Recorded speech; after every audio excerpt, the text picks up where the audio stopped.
After the athletic excitement in the west of Berlin, we're now in the northeast of the German capital for the 2018 World Para-Athletics European Championships. It's the Friedrich Ludwig Jahn Sportpark, the home of Dynamo Berlin, who've moved to the Olympic Stadium this week, as we're here with all of the finest para-athletes from Europe. It's day one of 16 gold medals to be decided today, 8 in the track, 8 in the field, and virtually all of Europe's top names in the sports are here. Somewhat overcast, so unusual to how it's been for the past few weeks at the Olympic Stadion a couple of weeks ago for the European Athletics Championships. It was knocking on the door of 40 Celsius quite a few days. Nothing like that here today, and it possibly will be a blessed relief for quite a few of the attendants and those competing too. So lots going on today and for the week. It's hello from Will Downing and from Tulsen Tollins. Hello, Will. Good evening, good morning, wherever you may be around the world listening to this feed. We've got a feast of athletics action taking place on the opening day of 7, the IPC flag with the German flag there blowing in the breeze, and you can see in the background there's a bit of rain about, possibly. Fingers crossed it doesn't actually hit us this evening. It was a glorious day on Sunday, but it's changed somewhat on the opening day of 7 of these Athletics European Championships. The stadium itself, those looking in fine battle, will get underway with 4 of the opening field events. There is the long punt jump hit, which is just down in front of us. The T13 final will be the first of the categories getting us underway for the visually impaired. And we'll do our best to take you through each of those categories as we move through from one through to another. Well, as you can see, it's quite windy today as well. Not only has the temperature gone down, but the wind speed has risen as well. We'll be seeing Nico Capel a little later. He's one of the poster men of these championships. We'll be seeing him a little later on in the men's shot put. But here you are, the main stand here at the Friedrich Ludwig Jahn Sportpark, right on the edge of Berlin City Centre.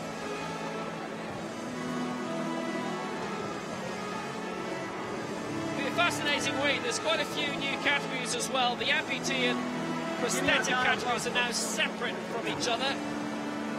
And there are 4 new categories in the 60s. We'll inform you about those on a race-by-race basis. We also have race running, which we have not seen in para-sports before, certainly not under the International Paralympic Committee banner, but it debuts here, having been included in the past 12 months. If you're from the Nordic countries, Scandinavia, it will be of particular interest to you.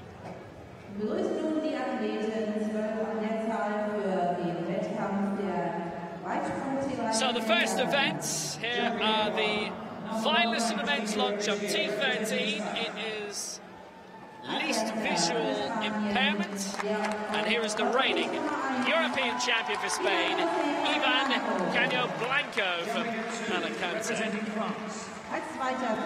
France first major championship for Gavin Gerber, massive fan of Pereyra, we'll be seeing later in the week. Good to see him back in competition.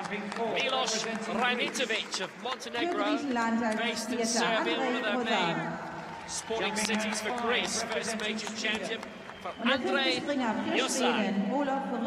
Terrific athletics nation. Not a bad week a couple of weeks ago in the western city for Sweden as Olaf Reiberg. Good high jumper as well. Petre Prundaro of Romania, and here's Radislav Zlatanov of Bulgaria.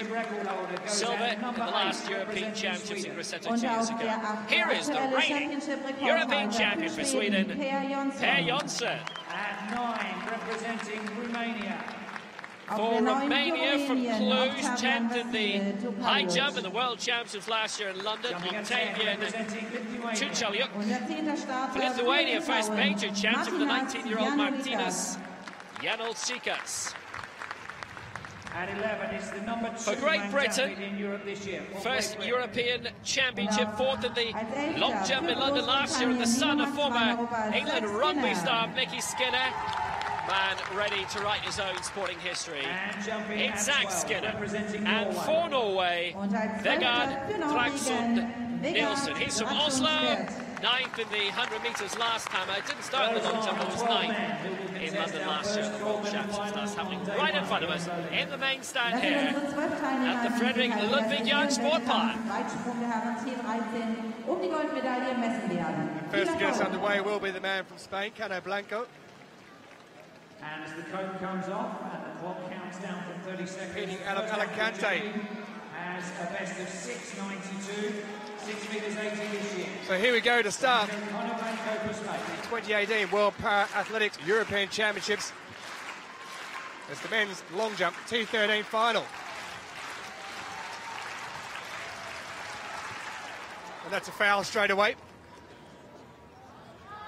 So not a great start for Cano Blanco, well over the line there. You can see the scoreboard for this event is displayed on the Didn't need a close-up to see that. He was well over. Gavin Gerber. A lifetime best of 6:49, which was also set this year.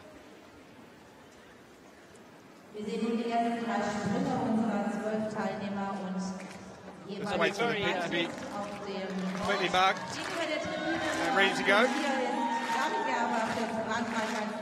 As is the want of long jumpers, get that crowd going. Get them behind you.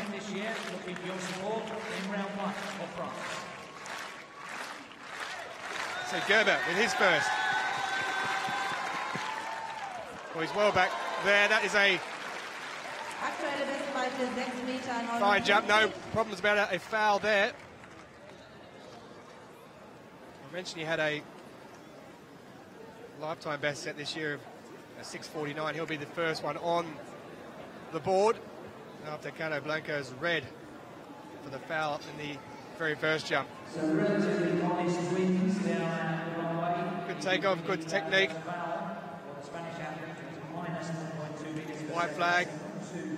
But what is the mark going to be? 6:26, the jump for David Gerber. Next on the runway will be Denis Schmitz of Montenegro. 6:26 for David Gerber, puts it into the lead for France. There's a good strong wind behind them as well.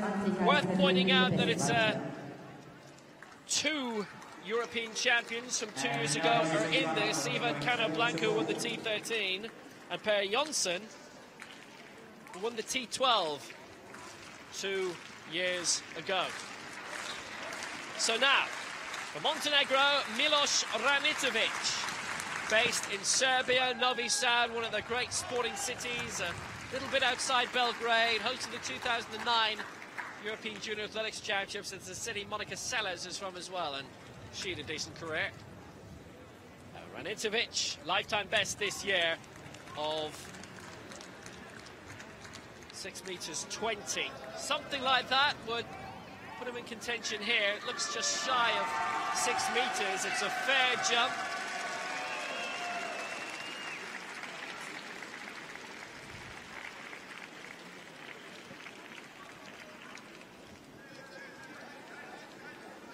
And that's 5 meters 93. He goes into second position. Well, quite interestingly, as Andre Josan lines up, the 40-year-old, we were talking yesterday about the track being from right to left in front of this main stand. They've gone from left to right. Josan goes off the Greek for his first jump. That's a clean jump as well. That looks like it's up around the 6 meter mark. So no issues there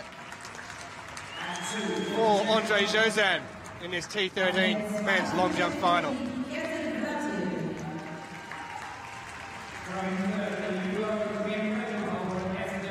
around that 6 metre mark.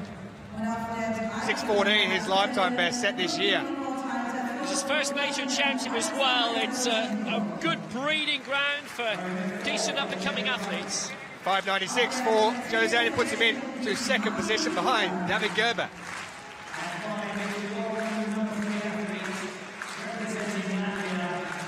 Olof Rydberg from Sweden. Of course, we have Per Jonsson. He'll be up shortly as well. The second of the Swedes in this T13 men's long jump. But before we get to Jonsson, let's see what Rydberg can do. Away he goes. That's a foul. Just over the plasticine there by the looks of things. Show me. He wants to have a look. So the score for this event is on the match rate side of the Friday section on the individual grass.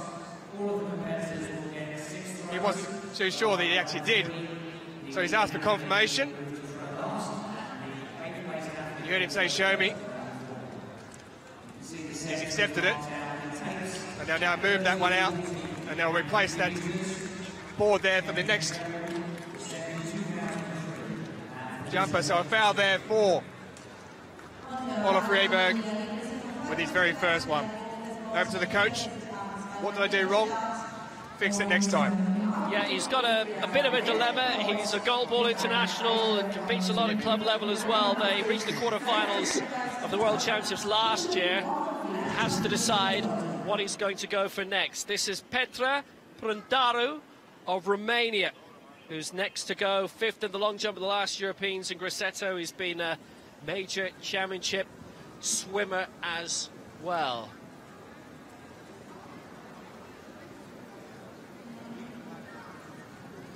And the first European Championships he competed in was in Berlin, the European Swimming Championships back in 2011.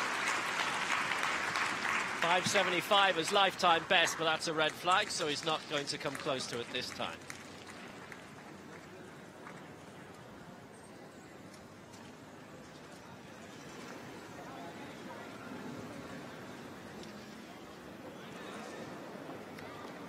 Sufficiently over.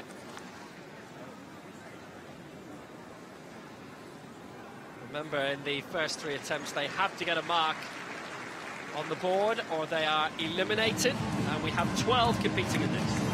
Up next, Radoslav Zlatanov, silver in 2016. Both the long jump and the 100 metres. Silver at the World Championships last year in London. His hero, Hristo Stoichkov, you may have heard of him. Former Bulgarian Footballer of the Year, did it right with Barcelona. So there is out the shot put. Here's a local favourite, Will. Yeah, Nico Capel is the reigning world and Paralympic champion. And Capel is one of those being heavily promoted in terms of being a poster athlete for these championships. Gold in London at the European Championships last year, and gold as well in Rio at the Paralympic Games. Capel looking for a solid start in this. He's not happy with what he's got. It's 12 meters 60, but it still puts him up into the medals. The athlete throwing at 1, representing Poland. Looks like another put around the 12-meter mark, but Capel, the event leader, doesn't like it. He puts his foot on the board, so that's a foul in round 2. He still has a lead of just over a meter.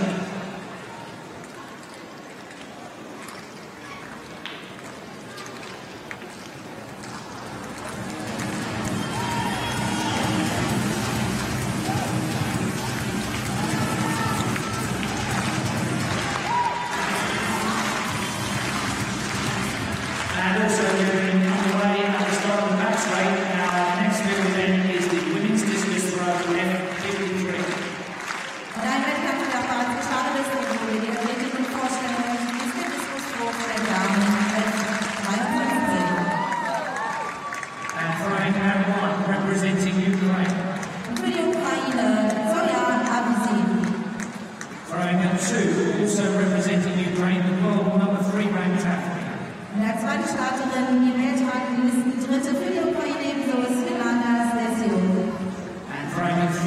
this competition, the world ranked #1 athlete for Ukraine.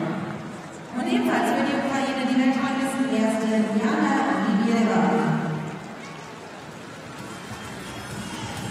And congratulations, because in the opening race of this women's discus, Zoya Ossi of Ukraine has broken a new European record of 12 meters 90 in her second throw.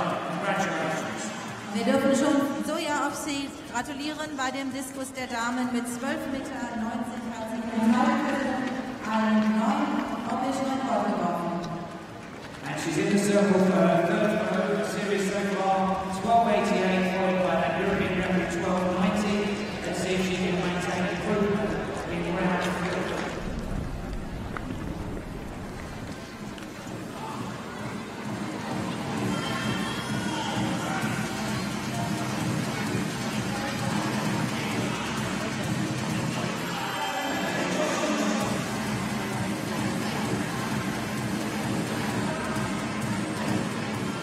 So we're ready for our first track final on day one. It's the C11 men's 1500 meters. Und nach der Bahn sind wir bereit für den ersten Wettkampf. Wir starten mit den 1500 Metern der Herren Team 11.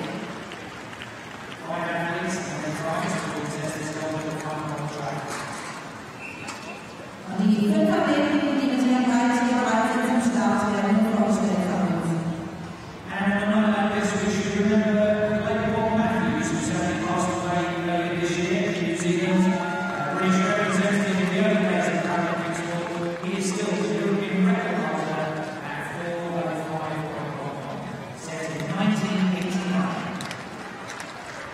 Wir erinnern uns in Gedanken an Rob Matthews, der bis heute seit 1989 der European Record ist. Diese Gedanken sind schreiben.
So let's welcome the athletes in the 1500 meter final, starting on the outside, representing Poland. Wir begrüßen die Athleten der 1500 Meter der Herren T11 und wir beginnen mit der äußeren Athletin für Polen, Alexandra Helbling. Round 4, representing Portugal. Als nächstes für Portugal, Nuno Alves. Round 3, representing Turkey, world rank number 3. Für die Türkei, Weltrangliste Nummer 3, Hasan Hussein Kacha. And round 2, representing Israel. Als nächstes für Israel, Avi Al-Hadani Salomon. And on the inside, round 1 for Spain. Und im Mittelbereich für Spanien, Manuel Garniza. It's the men's 1500 meters T11 final. Ist das Finale der 1500 Meter der Herren T11.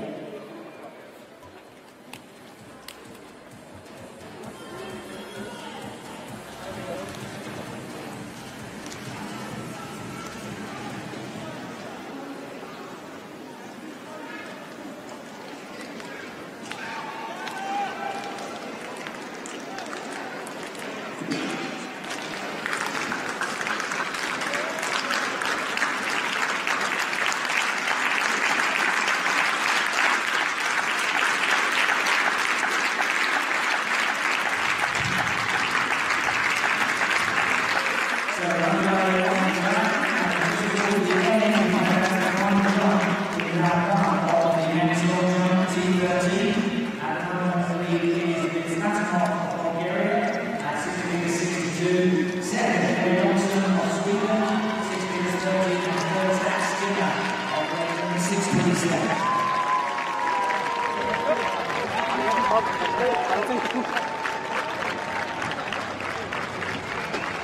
And leading in this 1500 metres tier level final, accompanied by his guide from Donan Merida, is the Spanish athlete Arnold.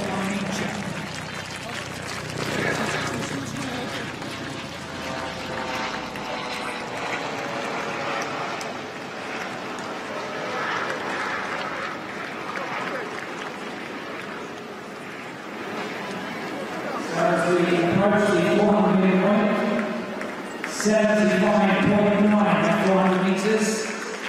Just a gap between first and nothing to choose between second and third at the moment.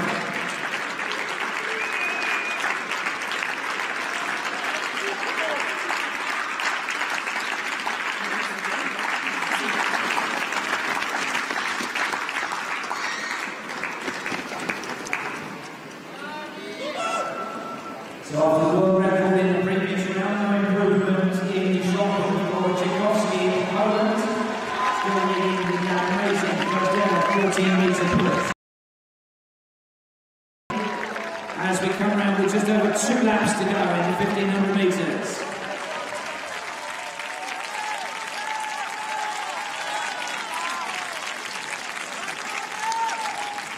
Which is going Poland in second, then Portugal, then Turkey, then Israel.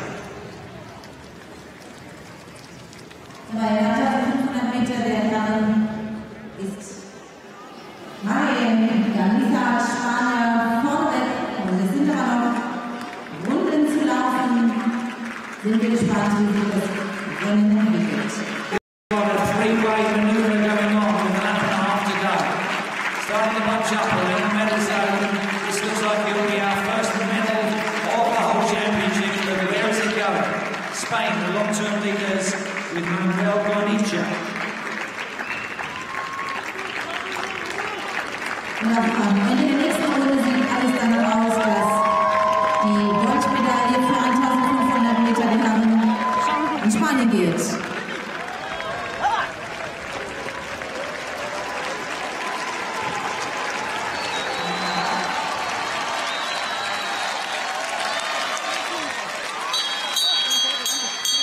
So a new leader at the bell.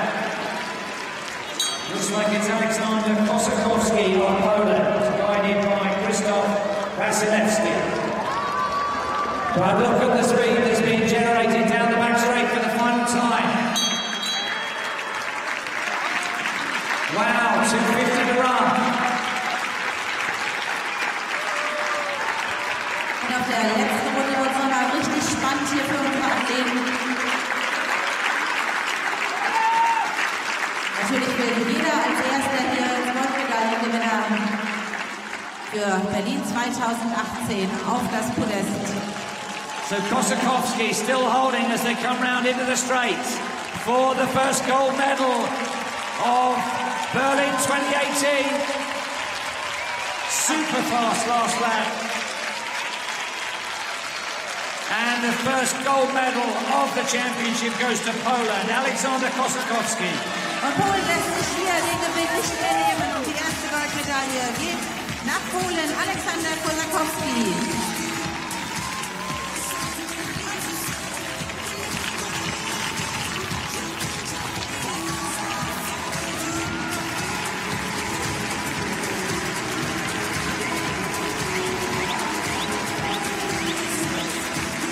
So Berlin, es darf noch lauter werden hier in Berlin. Jetzt nächster Versuch.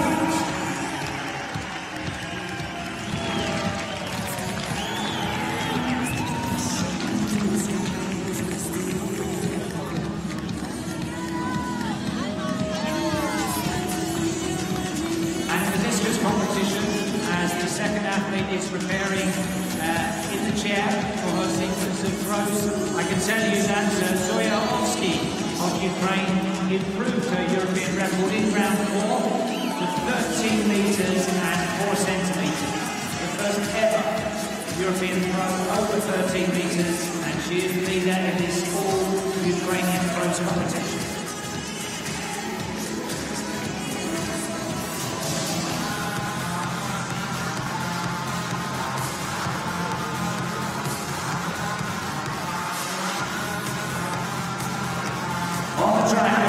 the next final is the men's 1500 meters T46. Und hier auf der Bahn geht es gleich weiter mit den nächsten 1500 Metern in Herren. Startklasse T46. 4 athletes contesting this category. 4 Athleten werden sich jetzt hier auf der Bahn messen.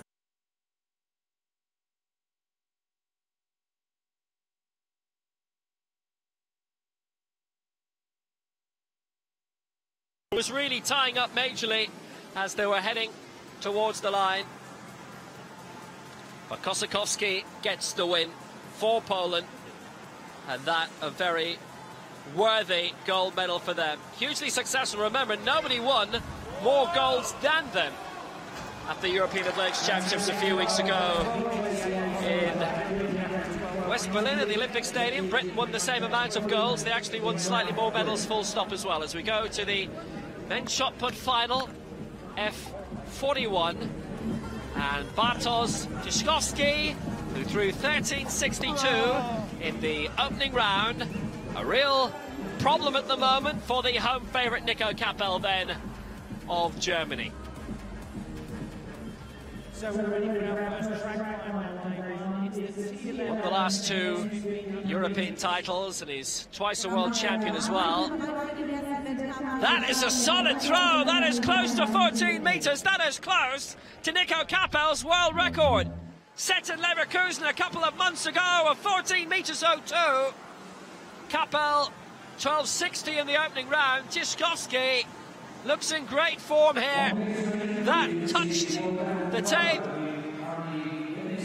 Long build-up it was for this young Pole. And out it went all the way. He was happy with it. He knew world record. 14 metres 03 for Bartosz Tyszkowski. Dmitry Silovs of Latvia, his first attempt. So in a moment we'll meet the 4 finalists. This is the men's F38 Javelin, which is the least impaired of the coordination impairment standing categories. He's got a pedigree as well. Gold at the last 2 European Championships for the Latvian. Gold last year in London as well. 46.64, his first. He goes into the lead. And Tyszkowski's world record, a 1 centimetre margin over that of Capel's from a few months ago. So next final on the track, the men's 1500 metres T46. Single arm amputee category, 4 go in this. First major championship final for Lithuania's Lukas Gushis. Alongside him for Germany, first major championship for Jonas Bessel of the great Bayer Leverkusen club. Ristan Stoyanov, the former IWAS world champion for Bulgaria. Silver in the 1500 metres of the last Europeans in Grosseto, and bronze at the Worlds in London last year. And inside, first major championship for the 16-year-old Luke Nuttall. Both his parents have been Commonwealth Games medalists. His coach, Mother Alison Wyeth, Commonwealth Games bronze medalist, 3,000 metres. Victoria 1994, and he's the World Junior silver medalist from Knoxville last year. It's certainly in the genes for Luke Nuttall, but we'll see if it's on the track for him in this men's 1500 metres final. Jonas Bessel, who won bronze in the German Para-Badminton Championships in 2016. He's also been a paracyclist. He's competed in able-bodied mountain biking and running as well.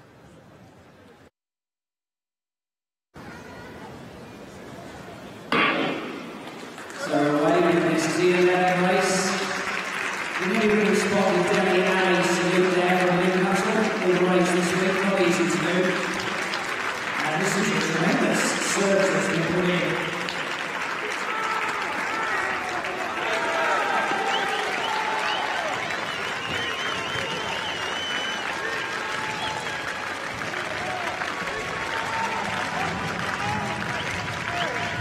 So Christian Stoyanov of Bulgaria is the man with the fastest personal best at 3 minutes 56.7, and here it is, who's gone out super fast on the first lap.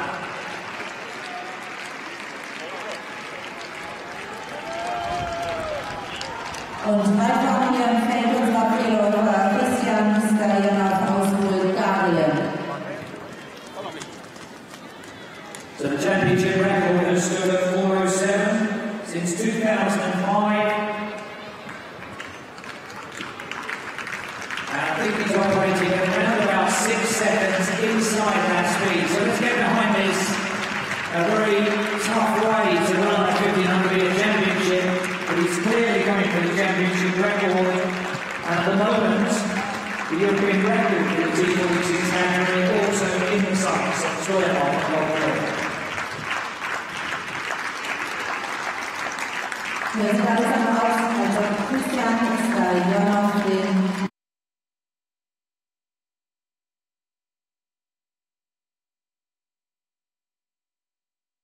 to make a move, but they'll have plenty of work to do, because you can see there as Stoyanov goes through and the runner's just going around towards the back there, coming into the home straight, and he goes across with 2 laps to go. Stoyanov, he is about 80 metres in front with just under 2 laps to go. Yeah, Stoyanov is well clear. It's a considerable margin for him. In second position is Bessel for Germany, and in third coming through is Luke Nuttall. Now a little bit of a gap back to Gusius of Lithuania in fourth spot, but the big battle, the big first. World record 14:03. Nico Kappel of Germany in second at 12 minutes 60. And now, ladies and gentlemen, the last attempt for the new world record holder. Please spend a big applause.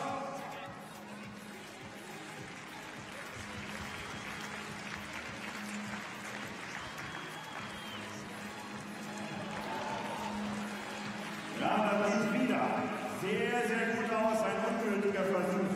War schon sehr weit und ich schaue hier auf den Monitor unserer Anlage, geht der im Moment nicht. Und werde Ihnen gleich sagen, gültig ist halt der Versuch, wie weit das hier gegangen ist.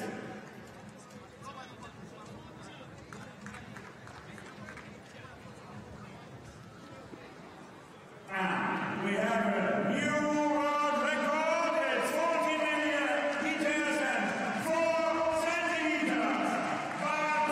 So Per Jonsson just waiting to get himself and the crowd going.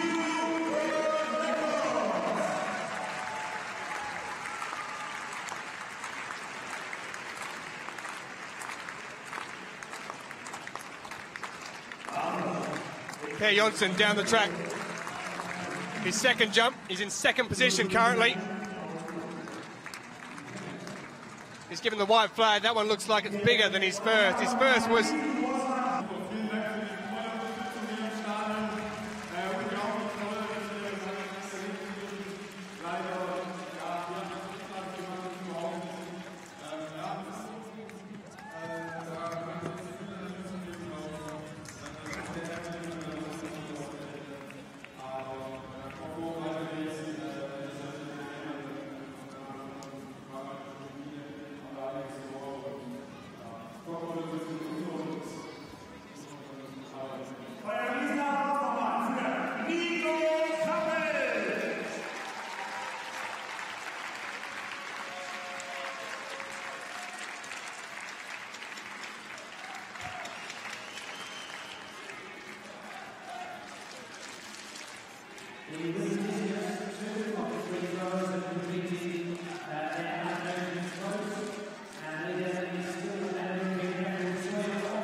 So Zack Skinner looking to improve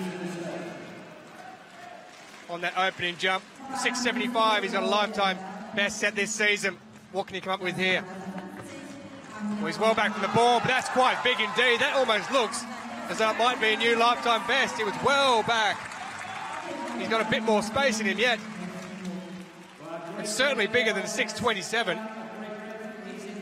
And this looks like it's going to at least put him in to second place ahead of Per Jonsson, if not ahead of Zlatanov, and into first position. Well, looking at that with the naked eye, it looks like he'll be going up to the gold medal position. Wonderful jump. Wonderful jump. Well, 6.64. So it is gold medal position for Zack Skinner of Great Britain. 37 centimetres further than his opening jump.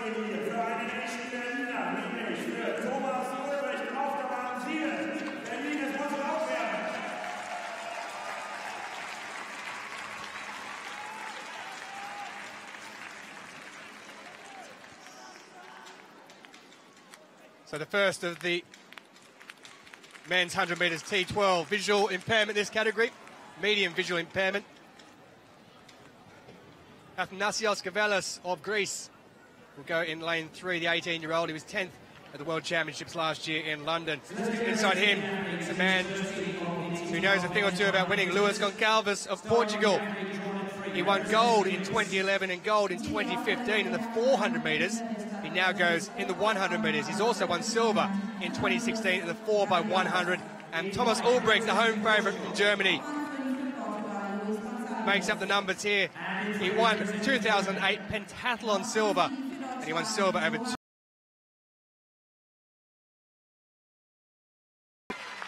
What can he do in the 100 metres? Multi-skilled athlete. So the first in each heat automatically qualifies, and then it will be the next two fastest qualifiers who would advance to the final from the two heats.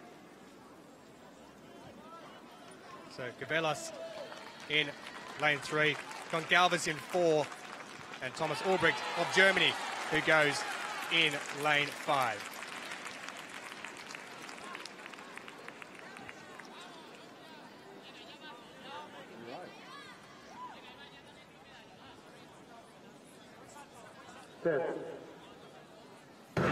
Away they get at the first time of asking, and getting away quickly there on the inside. It's Gavelis, the Greek athlete, who's early taken the lead. He's stretching away. It's Luís Goncalves, who's in second position, but way out in front there. It is Athanasios Gavelis, who goes across in a time of 11.28 seconds. Well, he got away to a fast start there, and he was never headed indeed in the first of these T12 medium visual impairment category. Ulbricht there giving us congratulations, so Gavelis will be automatically through to the final. Luís Goncalves will now have to wait to see if he is one of the fastest to go through, but a very fast start there from Gavelis on the inside. And you just see there as he holds his rhythm, he holds his style, up goes the head. He's got great body position. Goncalves trying to do his best there, not normally running at this distance, usually over slightly longer, but Gavelis never headed there. Once they got into their routine of where they were, that was how it was going to stay. Gavelis there, look at that, looking smooth. Goncalves really putting in the big ones to try and get there at the end, but he goes across in second position. So does that man there. And Athanasios Gavelis of Greece, the 18-year-old, who qualifies through for the final in a new lifetime best for him of 11.27 seconds.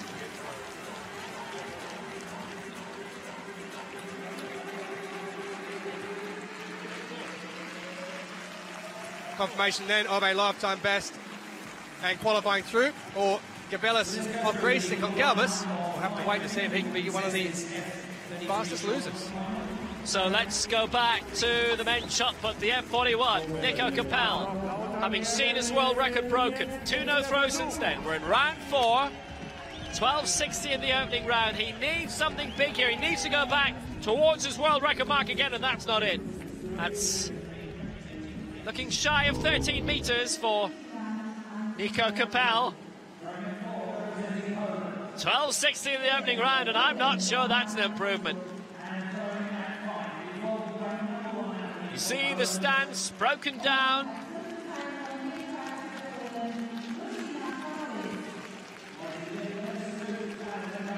A couple of turns and then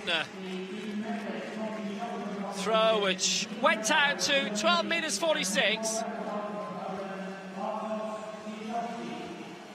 And the demeanour tells you all you need to know. 12 metres 46, Capel stays in the silver medal position.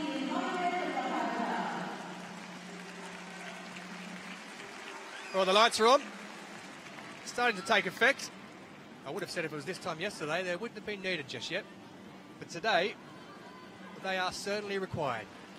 Silovs back to the javelin of Latvia, our leader, 46.64 in the opening round. This is the F38 Javelin. And that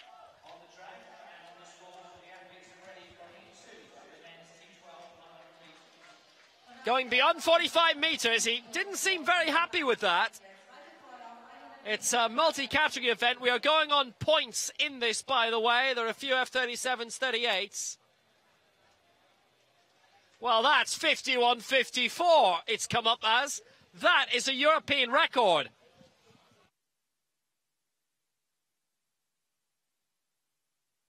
Well, Silovs looks in really strong form. 51.54, breaking the European record.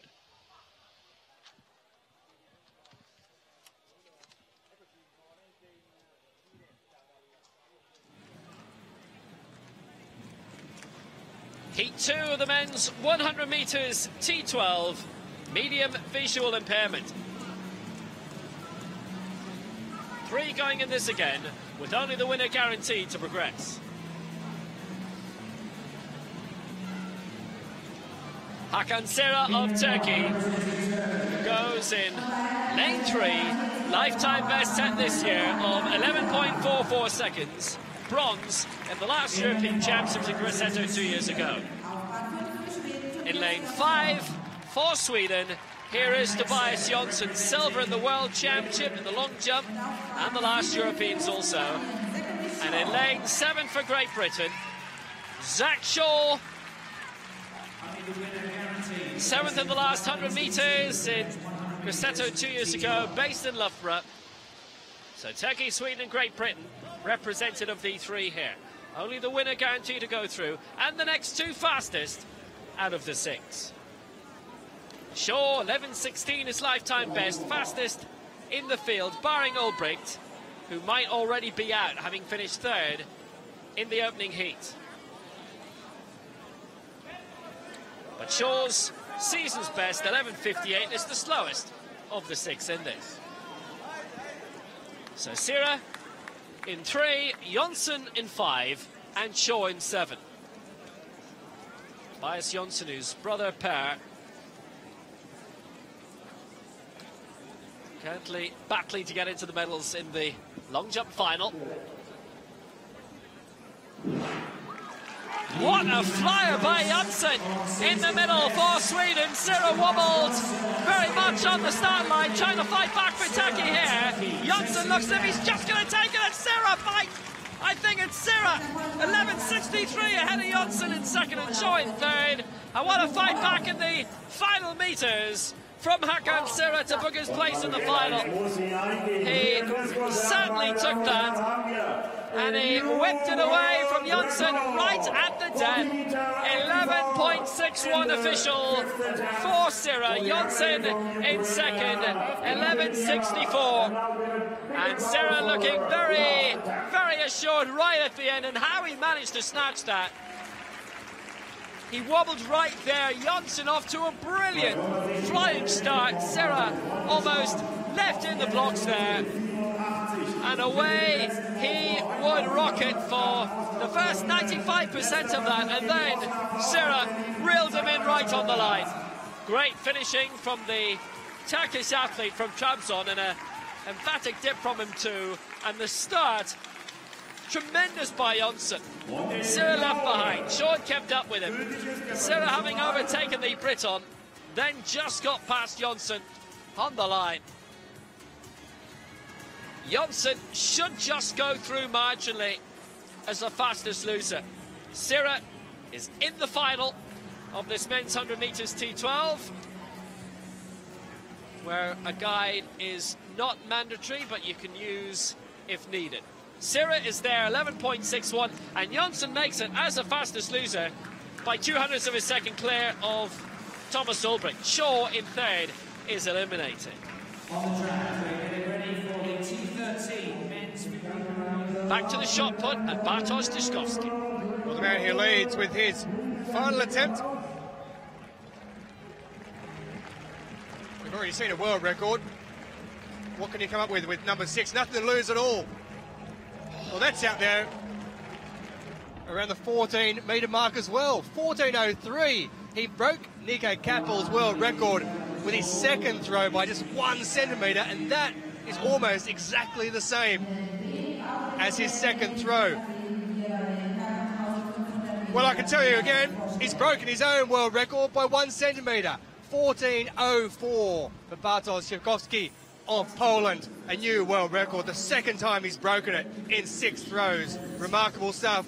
Nico Kappel might have been the favourite among the home fans, but he's in second place. Confirmation then of those standings. Dyszkowski with the gold and the world record, 2 of them in fact. Kappel with the silver, and Valicius of Lithuania with a lifetime best, 8.73 in 3rd position.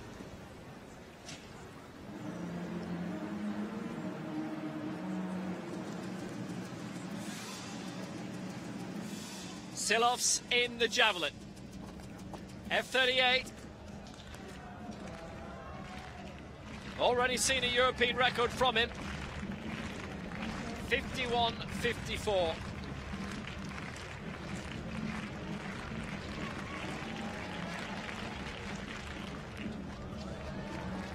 Well held out by the Latvian.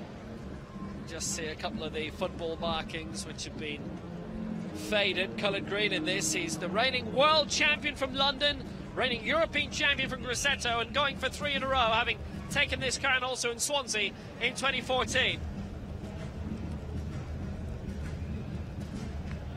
Currently 7 metres clear of Doroshenko of Ukraine in second.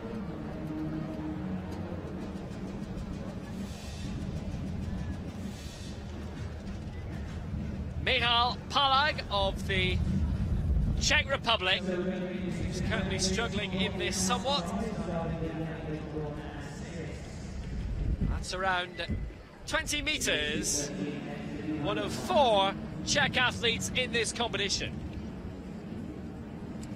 7th in the shot and 8th in the discus, and the last Europeans in Grosseto, as we go back to the track and another final. This one, the men's 1,500 metres, T13. 6 athletes taking place in this one. Class throughout, so the second of the gold medals to be decided on the first session here in Berlin. David Devine, silver, back in 2016. His father was a pro boxer,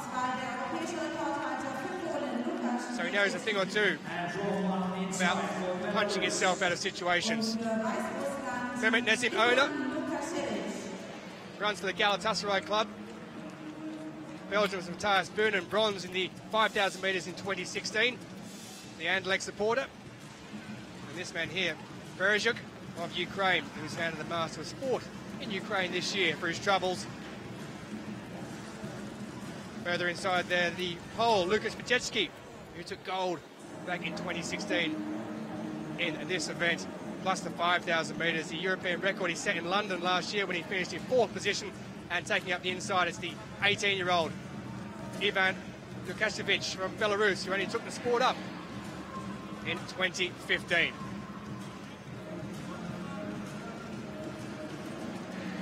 So Piecki there will certainly fancy his chances after that run in London last year where he just failed to a medal, but did pick up a European record,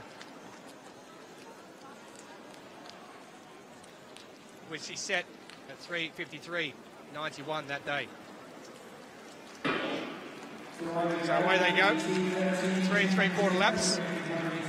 As they start 300 metres on the first lap, and then it will be 3 full laps to go after that.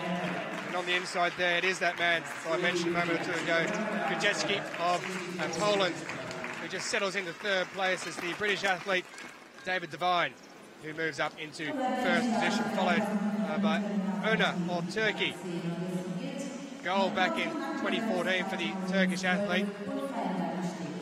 As I said, this is the T13 category, the least of the visually impaired, so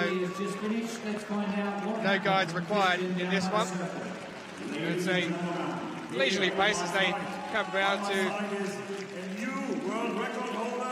over the finish line. There'll be 3 laps to go, and it's Divine there who takes them across the line as they're just strolling it through with 1,200 to go. Divine, Ona, Lucas Schmitz, Vitecki, the top 4 in this. And trying to make a little bit of movement up into 5th place. Sergei Bereshuk of Ukraine, who finished 6th in both the 800 and the 5,000 metres in the World Championships in London last year. And at the back, Matthias Bonen of Belgium. Anderlecht fan, he's loving life at the moment. They've won the first 4 games of the Belgian Pro League this season. And top of the table by 2 points, but he finds himself slightly in danger of relegation right now. It's a jaunt for Divine of Liverpool Harriers.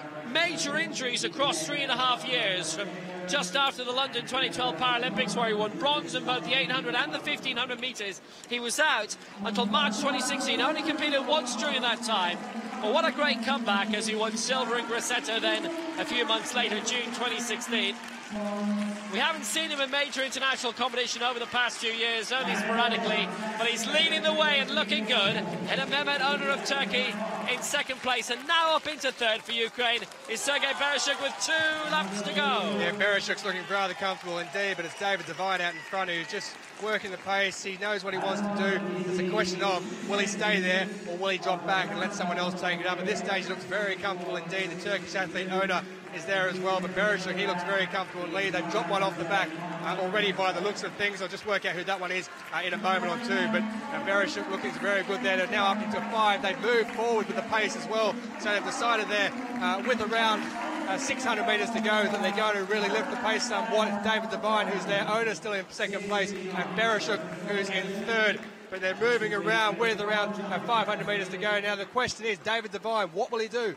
Will he move out even quicker here, or will he just stay and leave it for about 200 metres to go when they might get into a bunch sprint? You don't want to be in that position. You want to try and get yourself some sort of distance out in front if you are going to lead for the majority of race. Divine's going to go across and take the bell though, and it is Ona who's in 3rd position, who's now been overtaken by Bereshuk. Yeah. Divine at the bell, Bereshuk in 2nd place, Ona is in 3rd, and the rest fighting very hard to get back into the medals. But Divine is holding his own very well ahead of Bereshuk of Ukraine. Opportunities for Ona, European champion over 1,500 metres 4 years ago in Swansea, so he too has got pedigree. But Bereshuk and Divine were not in that final in Swansea 4 years ago. It's Divine who leads Bereshuk of Ukraine in 2nd place. Owner of Turkey is in 3rd, way back to 4th and 5th, with the Pole Vitecki there and the Belarusian Lukashevich also. Now heading in towards the closing straight. It's a good push by Bereshuk to hit the front for Ukraine. Bereshuk out in front, head of Divine in 2nd place. The Liverpool man has a chance of fighting back, but Bereshuk looks like he's going to take it for Ukraine. Divine fighting back. He's in 2nd, Bereshuk the champion, Divine in 2nd place, and Ona is in 3rd. 4:05.23, the winning time.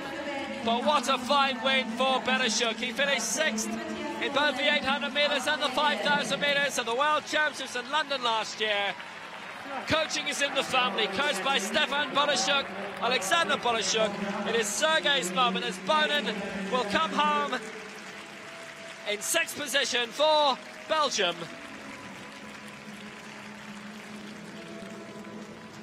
But the gold goes to Ukraine and Sergei Bereshuk. Had a couple of European championships. They were the most successful team in Grosseto 2 years ago, and Bereshuk gets their first gold here. And he looked comfortable, didn't he? He made the move with around 2 laps remaining. Just sat there in 3rd position, knew what he had to do. Worked his way around. Divine took the lead for the majority of the race. And I said there, you don't want to be caught and in a sprint with a couple of 100 metres to go. Well, Bereshuk did what he had to do. There it is, with almost around 200 metres to go. Gets up on the shoulder of Divine, judged it perfectly. Divine came again in the last 50 metres, but it wasn't to be. Pereyra had too much in the tank. And it's Sergei Pereyra of Ukraine who heads across and takes the gold medal. Great Britain with Divine with a silver, and owner of Turkey picks up bronze. Good strength, good stamina. Tough race to 1500 metres. It might not seem like it with 3 3/4 laps, but the lactic acid burn with around 600 to go can be very, very difficult indeed. Pereyra judged it to perfection.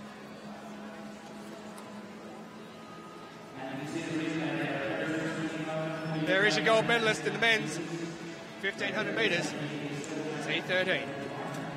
Confirmation of that result. Pereyra of Ukraine 4:05.21 with the gold. Divine slightly behind there with a silver. And Mehmet Nesin Ömer of Turkey picks up a bronze.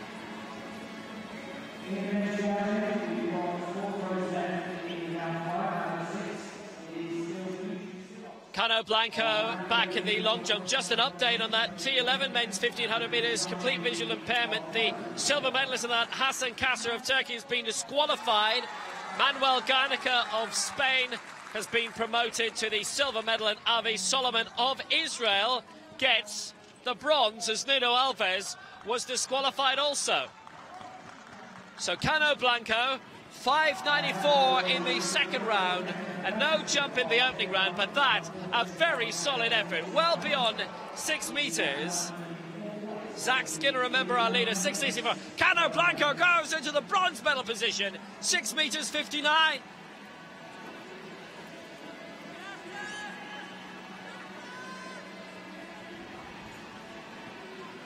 It's quite picturesque home of Dynamo Berlin, the third club in the German capital. Ternetsky in the Javelin. F38. Silov's leading at the moment with that European record, 51.54, and that's a really solid one from the pole. He's happy with it, and it could put him in medal contention. Certainly could. Ternetsky started off with a solid throw of 42.52. He fouled after that. Then with a 41.92. Poland having a pretty decent evening so far on day one of these European Championships. You can see the breeze in the background there. It's slightly going into their faces as well. Bit of a swirling breeze, change of direction.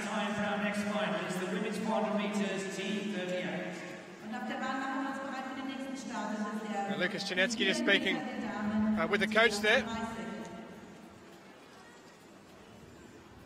Silovs, who's leading the weight. Well, 43.62 with his fourth. He hasn't bettered it. He stays in the bronze medal position, 40.47 for Ternetsky. Doroshenko of Ukraine with his penultimate attempt. 44.25 in the opening round, has him in second position. Silov's throwing 51.54. In terms of points, that's 1,007 against 857. Needs to get this beyond 40 metres. He has done that.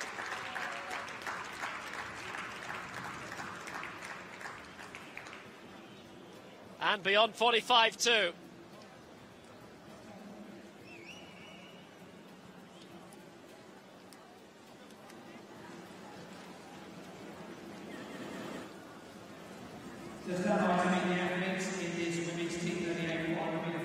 Solid attempt by Doroshenko. It may be his best of the competition, 44.25 in the opening round. Need a 44.03 in round 4. And that 45.92, it is his best so far, but need another 6 metres to overtake Silovs. He's now in the silver medal position as we return to Silovs, our leader. Silovs with the best so far, a European record, in fact, of 51.54. That was with his second attempt. He's gone nowhere near that with his other 3. So here's attempt number 5 for the Latvian left armour.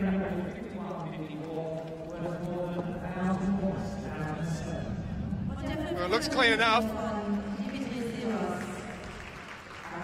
But I don't think he's got anywhere near beating 51.54. If anything, he's around the 48-metre mark.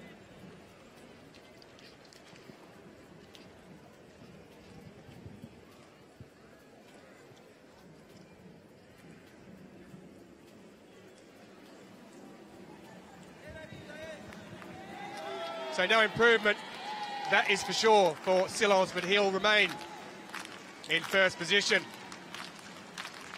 48 metres or thereabouts. Well, confirmation, 48.83. But he still holds that European record, and he's still in first position. So now the final of the women's 400 metres, T38. Coordination impairment. Germany well represented in this, the host nation, and with the former Paralympic bronze medalist Maria Fernandez of Portugal going also.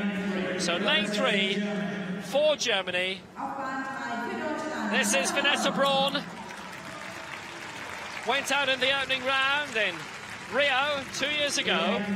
In lane 4 for Great Britain, the first major championship for Ali Smith of Guildford and Godalming AC.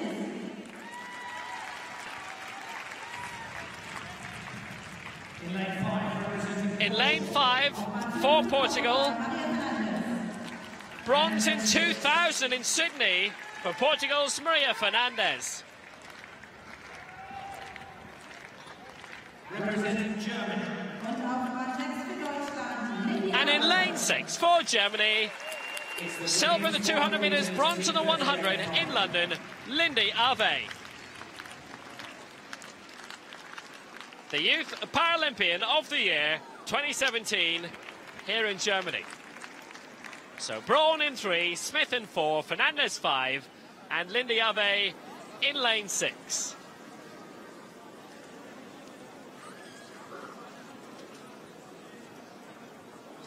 On your mark.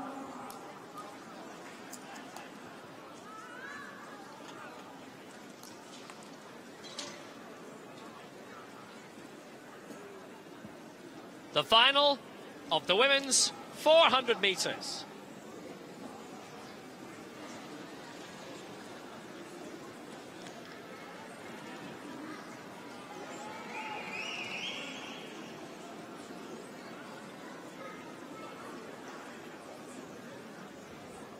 Held an awful long time.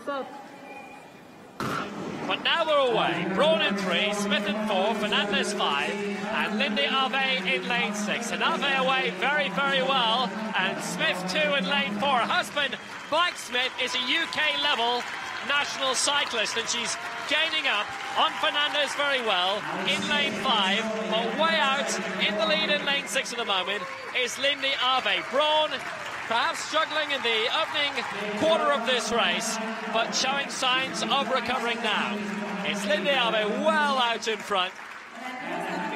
From northeast Germany, from Greifswald, very close to the Polish border. Fernandez recovering quite well for Portugal. A past master in this. She's been in 3 Paralympic Games, and now she's recovering well. Ave well up in front, and Smith is coming clear in second place. Ave trying to hold her own here. Smith is recovering very well. Can Ave hang on for the gold here? Germany's first gold in Berlin. She's got it. Lindy Ave wins it. Smith in second place for Great Britain, and Fernandez will get the bronze for Portugal. Braun was coming fast in fourth position for Germany. 104.14 unofficial, the winning time, and European champion for the first time. Lindy Ave, magnificent. Silver and bronze at the World Championships in London. 104.12, a new lifetime best by almost 3 seconds. Well, Smith came hot on her heels so dramatically and almost pulled it off. Braun didn't get off to a great start. Lindy Ave did, and the finish to match as well. And you can see Fernandez beginning to tie up there. It is a coordination impairment event after all. Ali Smith able to keep her composure and her pace. The 29-year-old championship debutant gets the silver medal for Great Britain, but Lindy Arve gets the gold for Germany. 104.12, and looked very good at it as well. Smith with a lifetime best, Braun with a lifetime best, and Presley almost got Fernandez for the bronze medal, but Germany got the gold through Lindy Arve.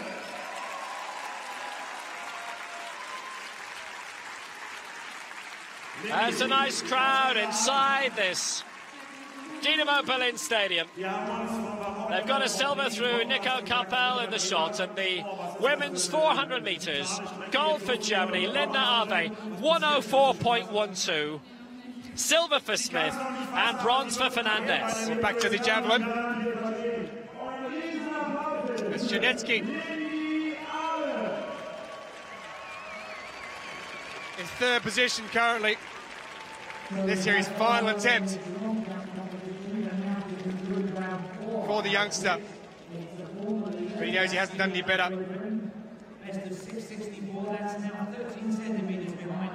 43.62 with his fourth, a new season best. That one there though, big red X, or a white X with a red background. He stays in third position. Doroshenko,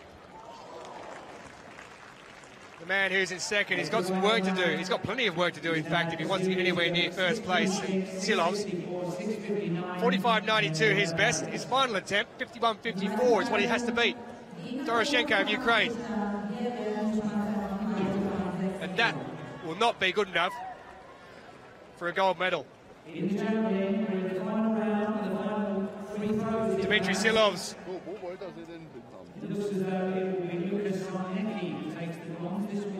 will be the man who picks up gold. That man there, Doroshenko of Ukraine, will have to be content with a silver, as he picked up in Swansea in 2014. Bronze last year at the World Championships. He'll have to be content with the silver here. But he has improved his best of the competition, 47.12. So there is the man who has the gold medal all wrapped up, the only of the athletes who's gone past the 50-metre mark with a new European record, 51.54. What's he got left in the tank?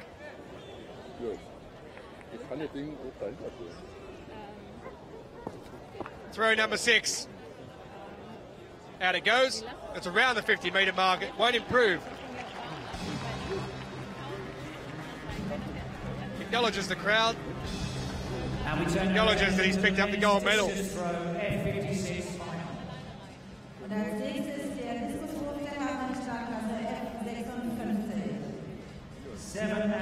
The only man to go past that 50-metre mark. That one doesn't. But hey, who cares if you're Dmitry Silovs? You've picked up a gold medal. European record 51.54. Latvia's first gold of these games. The man who's got it, Dmitry Silovs.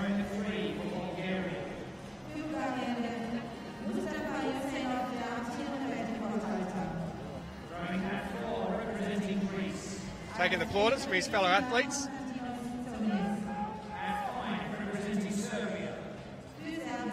Confirmation of that European record. 51.54. Silovs has added to his gold in 2014 and 2016. He's won gold in 2018. He also won gold at the World Championships last year. Doroshenko in second place in Ukraine.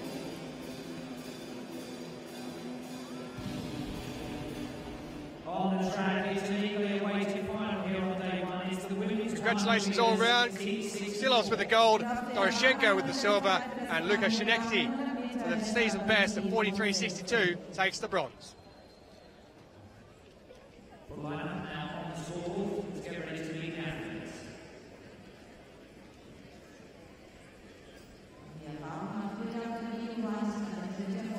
Nico Kappel, you can see a big favourite among the crowd there with those T-shirts on. He picked up a silver, unfortunately for them, as we move back to the track for the women's 100 metres T64, a new category in place. The athletes with single below the knee amputation, competing running or jumping using a prosthesis. So Marleen van Ganswinkel of the Netherlands. She also competes in the long jump, of course. She was fourth in this event back in 2014. Spain's Sarah Andres Pereyra, bronze over 2 and 4 in 2017 at the Worlds. Primary school teacher. Great Britain's hope, Laura Sugar, running in lane 5. Lifetime best of 13:57. And here's a lady who may well pick up another gold for Germany. Home guard Ben Suzanne, formerly of South Africa. She represents Germany through her mother's side of the family. Gold in 2016. Romani of Switzerland. Bronze back in Rosetto 2 years ago. And the second of the German athletes in this event, Maria Titzer, running in the outside lane. Injured her heel in Knoxville back in May. Only returned to competition last month. She'll go in the outside lane. So it's Van Ganswinkel in 3, Andres Pereyra in 4, Sugar in 5, Ben Suzanne in 6, Rahmani in 7, and Titzer, who goes in lane 8.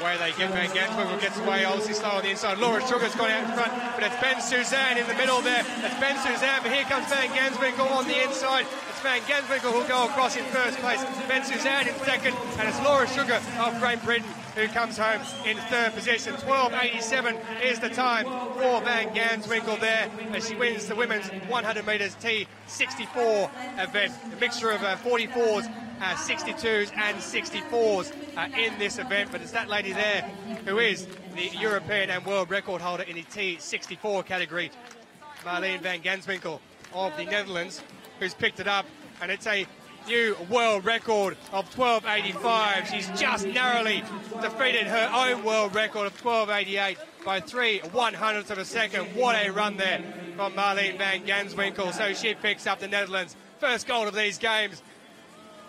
And that was some run. You can just see it takes her a little bit of time to get going there on the inside. But it's Ben Suzanne out there who gets away quick in lane 6. Laura Sugar as well from Great Britain. But just watch here on the inside, Marleen van Ganswinkel. It looked like Ben Suzanne had a measure, but Van Ganswinkel, she went again. She goes across, and she'll be ecstatic with that. She's broken her own world record that she only set just a couple of months ago. Well, 12:85 is the time. She got away slower than she would have liked, so there's room for improvement there for the Dutch athlete. Ben Suzanne looks strong as always. But Van Ganswinkel, once she got herself up, once she got into a rhythm, and if she can improve that start somewhat, then she'll take even more time off that. There is the Dutch flag is flying, and it's flying just like Marleen van Ganswinkel.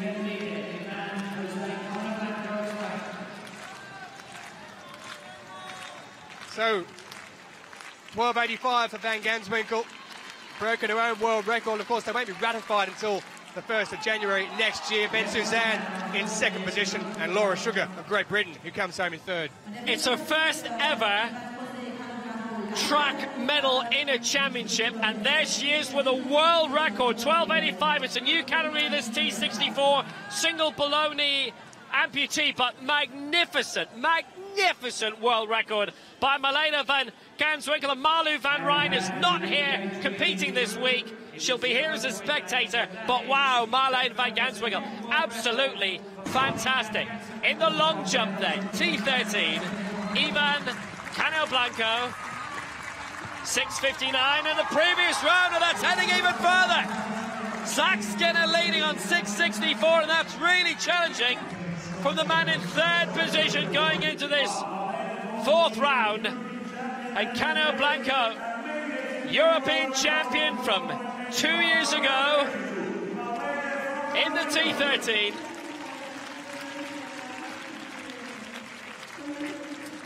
Fantastic attempt by Cano Blanco. Now we'll put him out in front. 6 meters 77, and Cano Blanco's in the gold medal position.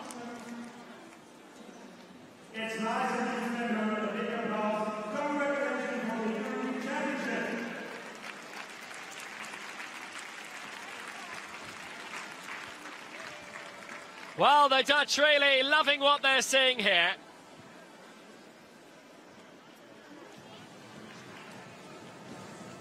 Track action returning very soon with the 100 meters.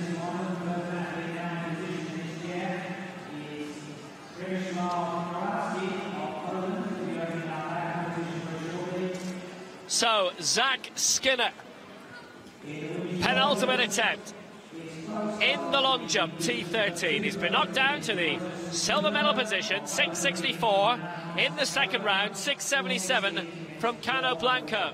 Just moments ago,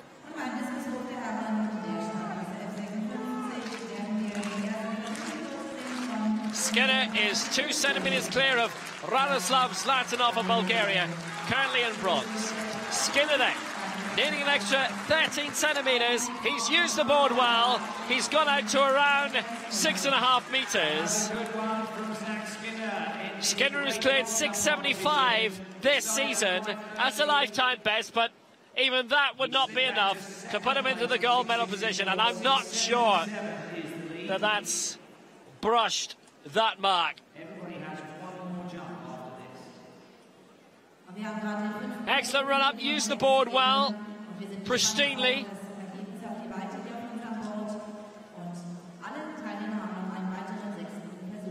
Is it an improvement? It is marginally. 6.67, but Skinner stays in second position.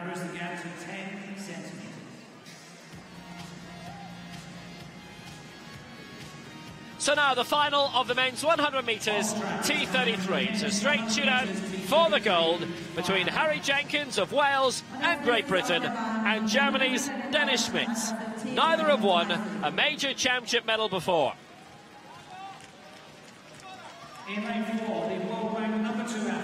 Harry Jenkins has been a wheelchair basketball champion at European under-22 level with Great Britain in Zaragoza 4 years ago. For Swansea of the DSW Para Academy in Carnarvon, and in lane 5 for Germany, 6th in the 100 metres final at the Paralympic Games in 2016 in Rio, Denis Schmitz. Coaches Billy Gerdeman and Rüdiger Schmitz, who is his father.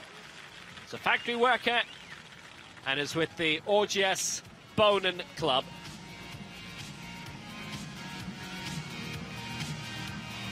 Two at the necessary qualifying mark for this European Championship final. Gold only up for grabs. Jenkins in 4, Schmitz in 5. In this T33 final.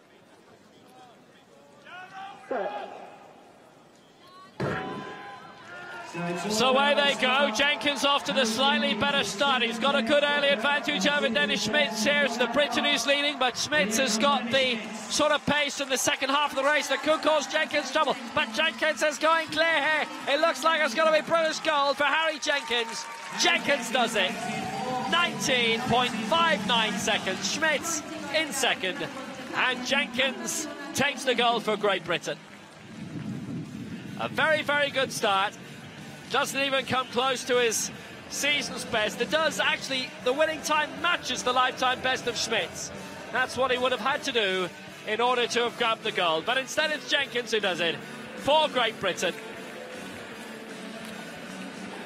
A nice trot. 1944 has been rounded down to. And Jenkins takes the crown. Solid winning margin in the end for the Welshman by 3/4 of a second. He got away so well in this 100 metres final, and Schmitz unable to fight back. Towards the end of the final 50, it was Jenkins all the way. He takes gold for Great Britain. That's a confident, smooth style for the 22-year-old in his first major championship. This is the event where you want to make your championship bow, and how smoothly and how comfortably, capably he took the honours for Great Britain.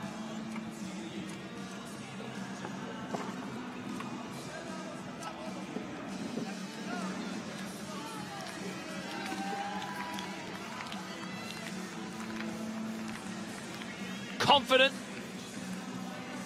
and he followed through, and Jenkins is the European champion.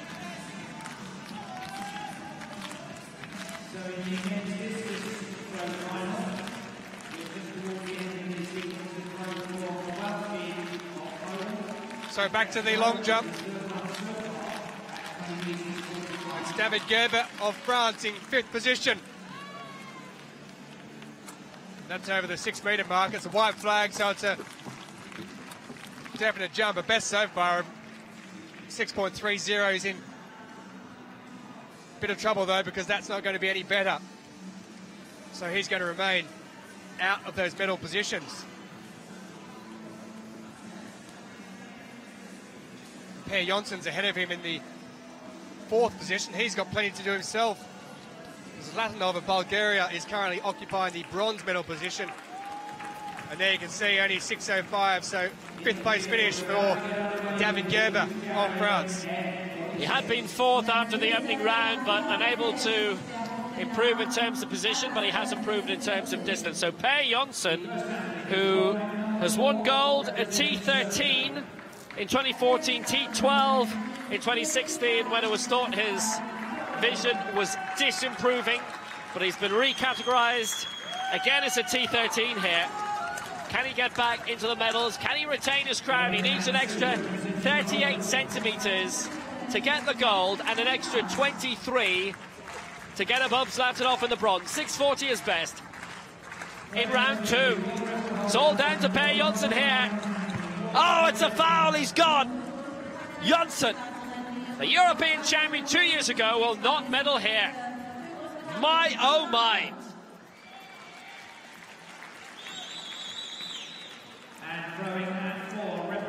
So the top 3 are set in the long jump, and it's time to go back to the track. The women's 5,000 metres, T54, wheelchair category. 6 in this one, and there's some names as well. 10.5 laps of the track. On the outside there, Margaret Vandenbroek, the best of 5th back in 2015 for the Dutch athlete. Trisha Keller of Switzerland, lifetime best of 11:31 for her. And she was 4th in 2014, bronze medalist over 1,500 metres in 2014 as well in Swansea. Annika Zayen, who works for the IPC as a design project coordinator. Also plays basketball. Perhaps she can give me a helping hand with my game. Manuela Shah. No need for introductions. Camilla Wollengren inside her. And then Alexandra Helbling of Switzerland. Second of those Swiss athletes will go from the inside lane. Normally competes over the shorter distances. That does Helbling. Manuela Shah. She took gold in the marathon back in 2013 in Christchurch. Gold in this event in 2014 in Swansea. She's been competing for a while. She's been around since 2002. So 10.5 laps for the women's 5,000 metres, T54. Shah holds the championship record, she holds the European record, and she also holds the world record. Away they get. Shah's just slipped herself to the back there. No need to rush early. Of course, this is over 10.5 laps, as I mentioned, so plenty of work to do. And it will get very, very hard on the arms as they move through into the second half of this race, especially the last 1,000 metres or so. So out in front, it's Helbling. As we head back to Zlatanov, who's in third position in the T13 final of the long jump. Zlatanov to improve. That's up around the 670 mark. So far, his best is 667 of Skinner. Zlatanov, 662. So he's got 5 centimetres to make up if he wants to get into that silver medal position, and that's going to be pretty close. It's around the 670 mark for Zlatanov. 662 is best so far. Well, 659 is the confirmation, so he stays in third position. Skinner in second, and Cano Blanco occupies the gold medal position. Here is Zack Skinner of Great Britain. So it's a case for him of silver guaranteed.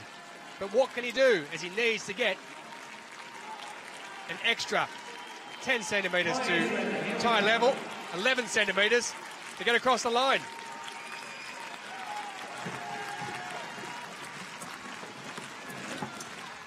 Off he goes. What's he got? Well, that's not too bad. That is not too bad indeed. That is very impressive. Now, we're right in line with that. That is way beyond 6.5, definitely. 667 has him in second place. Cano Blanco, 677 is our leader. Skinner definitely is a silver. That is a great attempt at gold. Launched himself way out. He used the board perfectly.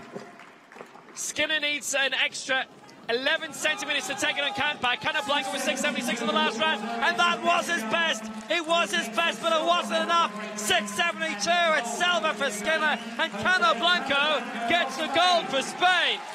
What a combination, and what an athlete Zack Skinner looks like he's going to be. Well, there is the gold medalist, Cano Blanco of Spain. Why wouldn't he be happy? 677, he might have only won it by 5 centimetres, but he's the European champion, Ivan Jose Cano Blanco of Spain.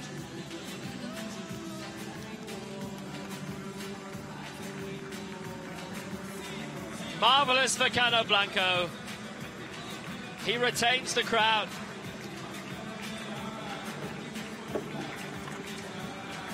So he kisses all around there. Confirmation of that result. Cano Blanco 677. He wins by 5 centimetres from Great Britain, Zack Skinner, and Bulgaria's Radoslav Zlatanov takes the bronze.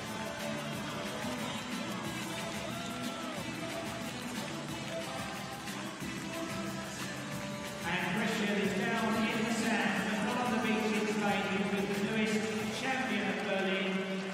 Cano Blanco takes the gold for the second time at European level.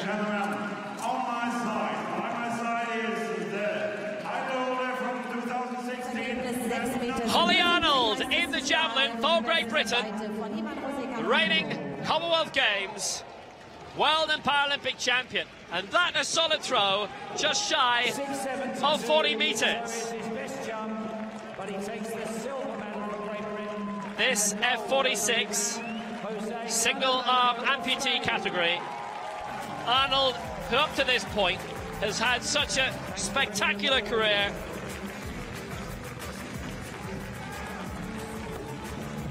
she's never competed in the European Championships before, and that will put her into the lead. A new championship record, 38.94 for Holly Arnold.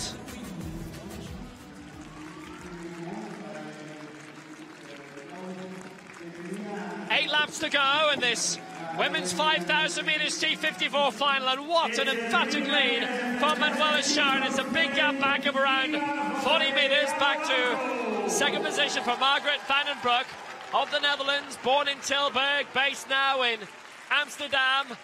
Quite a jostle between second, third, fourth and fifth. Also up there, Gunilla Wahlgren, who was in second place for a long time, but Manuela Schär former European champion, didn't compete in Grosseto 2 years ago, but who in Swansea in 2014 took 4 golds, the 400, the 800, the 1500 and the 5,000 metres, and that gap is considerable back to the rest. Helbling of Switzerland, Zayn of Germany moving up into second position. Helbling, compatriot in third place. Wallengren in fourth, but that is a huge, huge lead. 7 laps to go for Manuela Schär. Yeah, Manuela Schär, we talked about the last 1,000 metres, didn't we, and how it might be a bit tight in that, and the arms and the lactic acid, but at the moment she's got such a lead, she can probably coast somewhat as the reigning 4 who are behind. They've dropped one way off the back with Gunilla Wallengren, who's there in that group with Helbling, it looks like, who's in a second position at present, the Swiss athlete, who says her most memorable moment was bronze in the 800 metres at Swansea. Well, she may well be about to do better than that here 4 years later in Berlin. But there you can see Manuela Schär out in front. She's doing it rather easy indeed. So much class, so much talent for the lady who has won marathons. She's won distances at 5,000 metres. She's been around for a long time. 16 years she's been on the circuit as Manuela Schär, and in that time you pick up a bit of experience. But another lady who's got a bit of experience is Gunilla Wallengren of Sweden, who is at the back there, group trailing, and she's moved through into second position, just out of shot there. But in the background you can see in front there Manuela Schär, just on the top left of your screen, who's heading around. There she is back in shot. And when she comes round, there's 6 laps to go for her. She's gone through, but here is Gunilla Wallengren, who's in second position, and it's Margaret van den Broek of the Netherlands, who is in third position at present. Yeah, considerable margin back, quarter of a lap clear. The great Manuela Schär is second place. It's Gunilla Wallengren, very tight between the next 4, way, way behind Schär.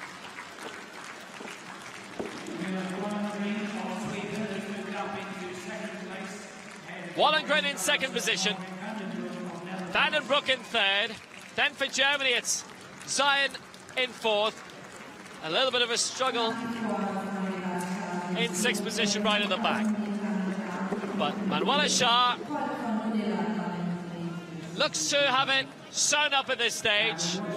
5 laps to go for this very impressive 4-time European champion from Swansea in 2014. Silver in the 800 metres at the World Championships last year in London, 7th in the 1500 metres. It is so competitive in the T54, even here in Europe. Keller of Switzerland is now in third place. Helbling of Switzerland in fourth, with that pack of 4 being led by the Dutch athlete, Margaret van den Broek. Wallengren just tucking into the back of it all for Sweden. But right now there's only one, Manuela Schär, and shortly she'll have 4 laps to go, and she's going to start lapping athletes. Right now, Zayn is the back tracker for Germany in 6th place. But this is the battle for silver and bronze here, and Schär looks like she's accelerating. She's lapping athletes now, and she's got 4 to go. She's flexing the muscles all right, and what muscles she has there in the arms, such strength, but the battle is well, well behind there. The gold medal, you would have to think, with around less than 4 laps to go, is all but done. Unless something happens dramatically, Manuela Schär will be European champion in the 5,000 metres T54 women's category. But she is way out in front. There is the battle going on between, it's Keller there, number 5 there at the front in the black top and black helmet. And on the outside here, you can see Van den Broek, Gunilla Wallengren, who's also in there, and Alexandra Helbling, who's just come through on the inside to take second position there. The number 6 is Margaret van den Broek in 5th position at the moment. There's a group of 4 there. You'd be excused for thinking there's only 4 in it, because that lady there, Manuela Schär, is so far out in front. They're going to need a pair of binoculars at the back to see her soon. In fact, if they don't hurry up, she will end up lapping them as she comes down with 3 laps remaining. 1,200 metres left for Manuela Schär. She's gone through 3,800 metres. She's on course to do a rather quick time, and she's working away well back there. She's already lapped a couple of times. It's Annika Zayn of Germany. But there is the battle for the silver. Helbling is in second place at the moment. Wollengren of Sweden is in third position. She's moved up into second now. And Vandenbroek of the Netherlands, she hasn't given up hope either of trying to get through for a silver medal, but that is some race for this lady. What's some race for her? Manuela Shah, she has 1,000 metres left to go in this women's 5,000 metres T54 race. Well, Shah is less than half a lap away from the rest as Wollengren comes through in second place with 3 laps to go. Third position is Vandenbroek. Fourth now is Keller for Switzerland. Manuela Shah will come through with 2 laps to go. 800 metres remaining, and she's only 100 metres away from the rest now. Surely it's an ambition for her. The gold is hers, there's no doubt about that. Maybe it's an ambition for her to lap the entire field by this stage, because as she straightens up in the back straight, those athletes are only 70 metres ahead of her. Silver, bronze, fourth and fifth, and Shah, she's absolutely going to lap them. The pace she's going at the moment, if we stay on this shot, Manuela Shah is surely going to lap them with around 20-30 seconds time. It's a big battle for silver and bronze. The gold decided a long time ago. Look where Shah is, look where the rest is. Second, third, fourth, fifth and first all in your picture. They'll have 2 laps to go. Manuela Shah is about to take the bell. Manuela Shah indeed. And so the athletes in front of her, what can she do? Manuela Shah now is a case of she's won the gold. Can she catch those in front? And I think she may well do it if she picks up even more speed. And Manuela Shah there is going to go through and surely lap those other athletes. There's a group of 4 at the moment. Helbling, Wollengren, Keller and Vandenbroek. The battle is on to see who's going to get the silver medal and the bronze medal. But you can, Manuela Shah, you can just see there, she's about 20 metres shy of catching that group of 4, and they're conserving energy because they realise there's going to be a sprint of them to see who picks up the minor medal placings. Manuela Shah, she's going to have to go around the outside, or is she just going to sit behind them? I think she's going to go around the outside and she's going to lap them as they're going to have to go through. They've got 500 metres to go. She has 100 metres to go. Manuela Shah around the outside, overlaps them with less than 100 metres to go. She's lapped everyone now, Manuela Shah. She's going to go down and she's going to take the victory as the other athletes are going to take the bell. So Shah goes across in first position. It's now on to see who picks up that silver medal. It's Helbling who's currently in second place. On the inside of her, it is Vandenbroek. But there is your winner, Manuela Shah, in a championship record time of 12:24.61.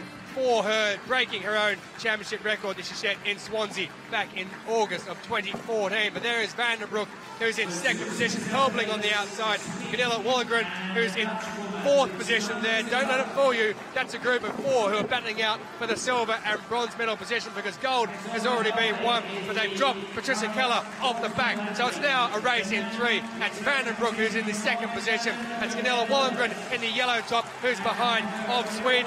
What can she do? And they've dropped Helbling off the back by the looks of it as well. And it's Vandenbroek of the Netherlands who's going to go through and take the silver medal, and Gunilla Wollengren of Sweden who's going to pick up the bronze medal. So there were a group of 4, it went down to 3, it went down to 2. It's the Netherlands who takes silver, it's Sweden who picks up the bronze medal. But it's a lady from Switzerland by the name of Manuela Shah. 16 years she's been competing, she's picked up another gold medal. She's won a few of them in her time. Right at the back of the mall, Annika Zayn still has just about half a lap to go, but what a peculiar final in the end. Manuela Shah lapped absolutely everybody. I think she lapped Zayn twice.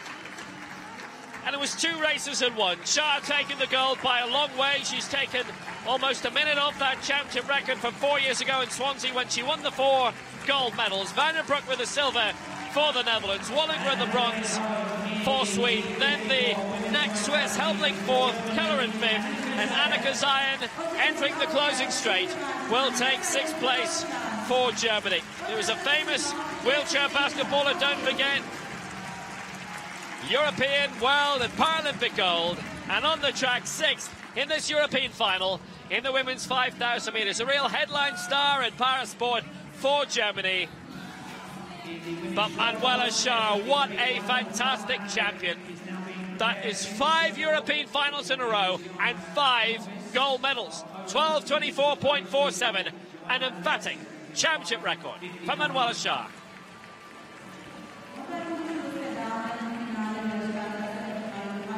Well, that's the men's 5,000 metres T54. We've also got women's, we've got the men's who are coming up very shortly. That'll be the next race out on the track. I wonder whether that might be a little bit more competitive with Manuela Schär really easing the victory in that one. Well, what a triumph for Manuela Schär, and Switzerland looking for a double in the T54 5,000 metres.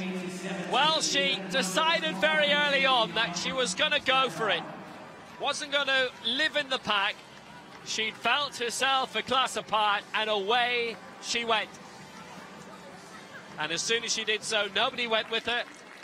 And that was the gold medal decided. And there she is, lapping everybody. In the final straight, the final lap. The rest about to take the bell. Schär about to take the gold. Going out into lane 3. And with a long, long way to spare, she won it by 57 seconds in the end over Vandenbroek. 12:24.47, the new championship record, and that's still a minute and a half outside her world and European record set in Arbonne a week ago. So Manuela Schär takes the gold in the women's 5,000 metres T54. The championship record 12:24.47. Vandenbroek the silver for the Netherlands, Wallengren the bronze for Sweden. Women's javelin then, Holly Arnold with the championship record in the opening round, 38.94. She's followed it up with a no throw in round 2 and a 38.82. Still very impressive in round 3. The world record set at London 2017, the World Championships last year, of 43.02. He's thrown 28.62 with his second throw out of 6. So can Arnold improve on it? The middle line is 40 metres. Oh, she's close to it. I think she's improved her championship record. She's 6.5 metres clear of Katarzyna Pajkart of Poland in the silver medal position. Sokolov of Serbia currently in bronze. Arnold, that solid left arm throw of hers. The reigning World Paralympic Commonwealth Games champion. It's another championship record for Holly Arnold. 39.71, and gold will be hers, almost certainly. Lying in 4th place for Ukraine, Maria Shkapkivska. First major championship for the 18-year-old. 29.94, her best so far. Needs to improve by 1.41 m to get into the medals.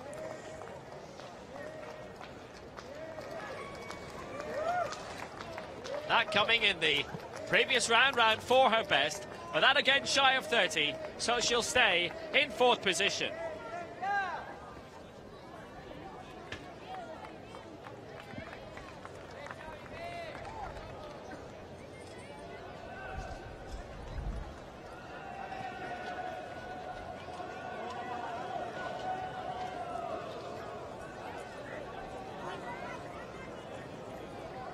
Immediately, she knew it would not be sufficient.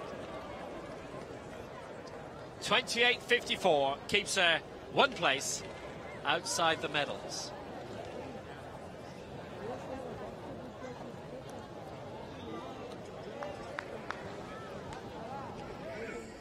On the track, we're ready for the men's 5,000 metres T54. So now the final of the men's 5,000 metres T54. Featuring the great Marcel Hug. So from the outside, the 22-year-old for Germany, David Scherer, 11th in the 100 metres, 13th in the 200 metres at last year's World Championships. Drawn at 3. The European record holder with 3 European golds for Switzerland. Und auf Bahn 3 Finish bei 3 Goldmedaillen und den europäischen Rekordhälter Marcel Hug. The great Marcel Hug, the 10-time world champion. Drawn at 2. The European number 3 ranked. Didn't compete in Grosseto 2 years ago, but gold in the 800, 1500 and 5000 in Swansea in 2014. For Germany in lane 2, Alessandra Balde.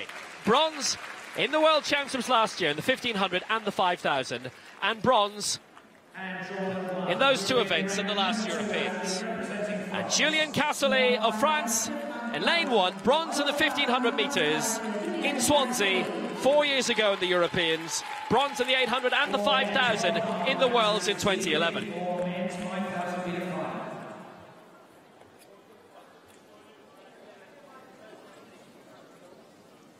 On your mark.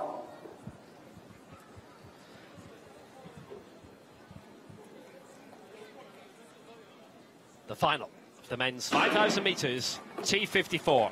Casserly, Balde, Hug and Scherer are the 4 in this.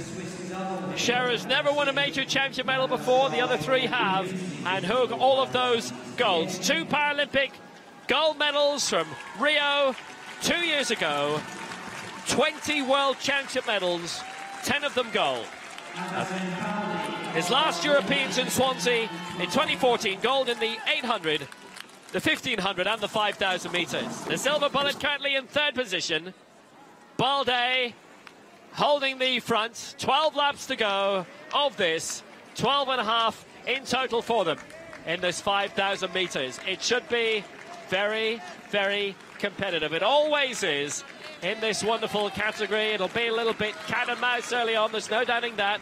Balde has hit the front, born in Guinea, he's lived in Bonn pretty much his entire life, moved at the age of 9 months for treatment in Dusseldorf to a severe condition, and Scherer is biding his time in 4th.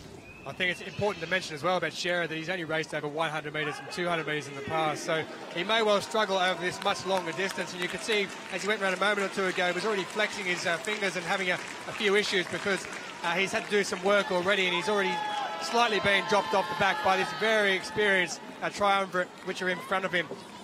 But it's the Frenchman Casserly who goes through in 1st place. It's the silver bullet, aptly named because of that helmet that he wears. Marcel Hug, who's in 2nd, he's going to now take up 1st position. And it's Balde of Germany, Alexandra Helbling, who's in 2nd position at the present, with Casserly just dropping back into 3rd position. You'll see they'll work away with each other to start with, and then it'll get a bit tense, and off they go towards the business end of the race when they really work their way into the last 5 or 6 laps. But it's the man from Switzerland, Marcel Hug, who leads at present. More than enough experience. He's raced in all sorts, marathons, 5,000 metres, 1,500 metres, he's won them all. As he comes down to go across the line, and he'll have 10 laps remaining, and they're dropping David Scherer of Germany off the back. I said there he hasn't raced over 100 or 200 metres. This is going to be something quite tough. So, the final 3 in the women's javelin. This is Saskia Sokolov of Serbia, who is guaranteed bronze at least. 31.35 her best in round 3, an extra metre 30. And she would get into the silver medal position. She's put a lot into it. She's knocking on the door. Potential for the young Serbian there. Holly Arnold just about securing the gold medal here. Sokolov, the 23-year-old, the former handballer who was spotted by para-athletics coaches while she was playing for Pereyra. She's always had a solid throw on it. She has improved, but is it enough? It's a season's best, 32 metres 17. She stays in the bronze medal position, and Picard the silver at least. There is Picard, who was mentioned by Will just then. So her final attempt, season best 32.59 in 2nd position. But she needs an extra 7 metres plus to grab the gold from Arnold. And that will not be it. Holly Arnold is the European champion for the first time. Picard gets the silver and Sokolov the bronze. 8 laps to go when they get around in front of us next time around. Picard's best had been 32.59. That coming in round 4, that just crept over 30 metres. It's actually her third best of the competition, but it will not be enough to dethrone Holly Arnold. Will be a lap of honour for the Briton. 32.59. Picard gets the silver, and that was 32.02 at the final round. But here's our champion in Berlin for Britain, Holly Arnold, who's already won Commonwealth Games gold in Gold Coast this year. The world champion in Lyon, in Doha, and in London. The champion in Rio, close to 40 metres. The new championship record as well, breaking the mark from 6 years ago in Stats Canal from Natalia Kukova. That was a brilliant throw by Arnold. It's been a great combination for Arnold. It is European gold for her. And that's another new championship record. It did indeed creep over 40 metres. It is her third championship record of the day.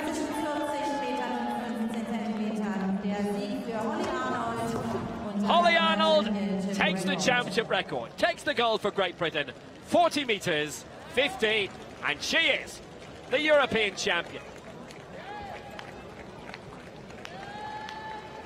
Represent she did.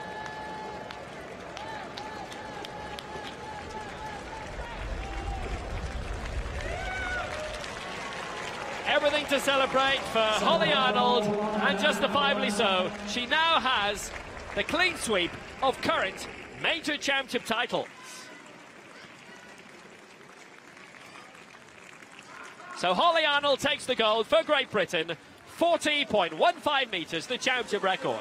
Katarzyna Pajkart, the silver for Poland, and Saskia Sokolov, the bronze for Serbia.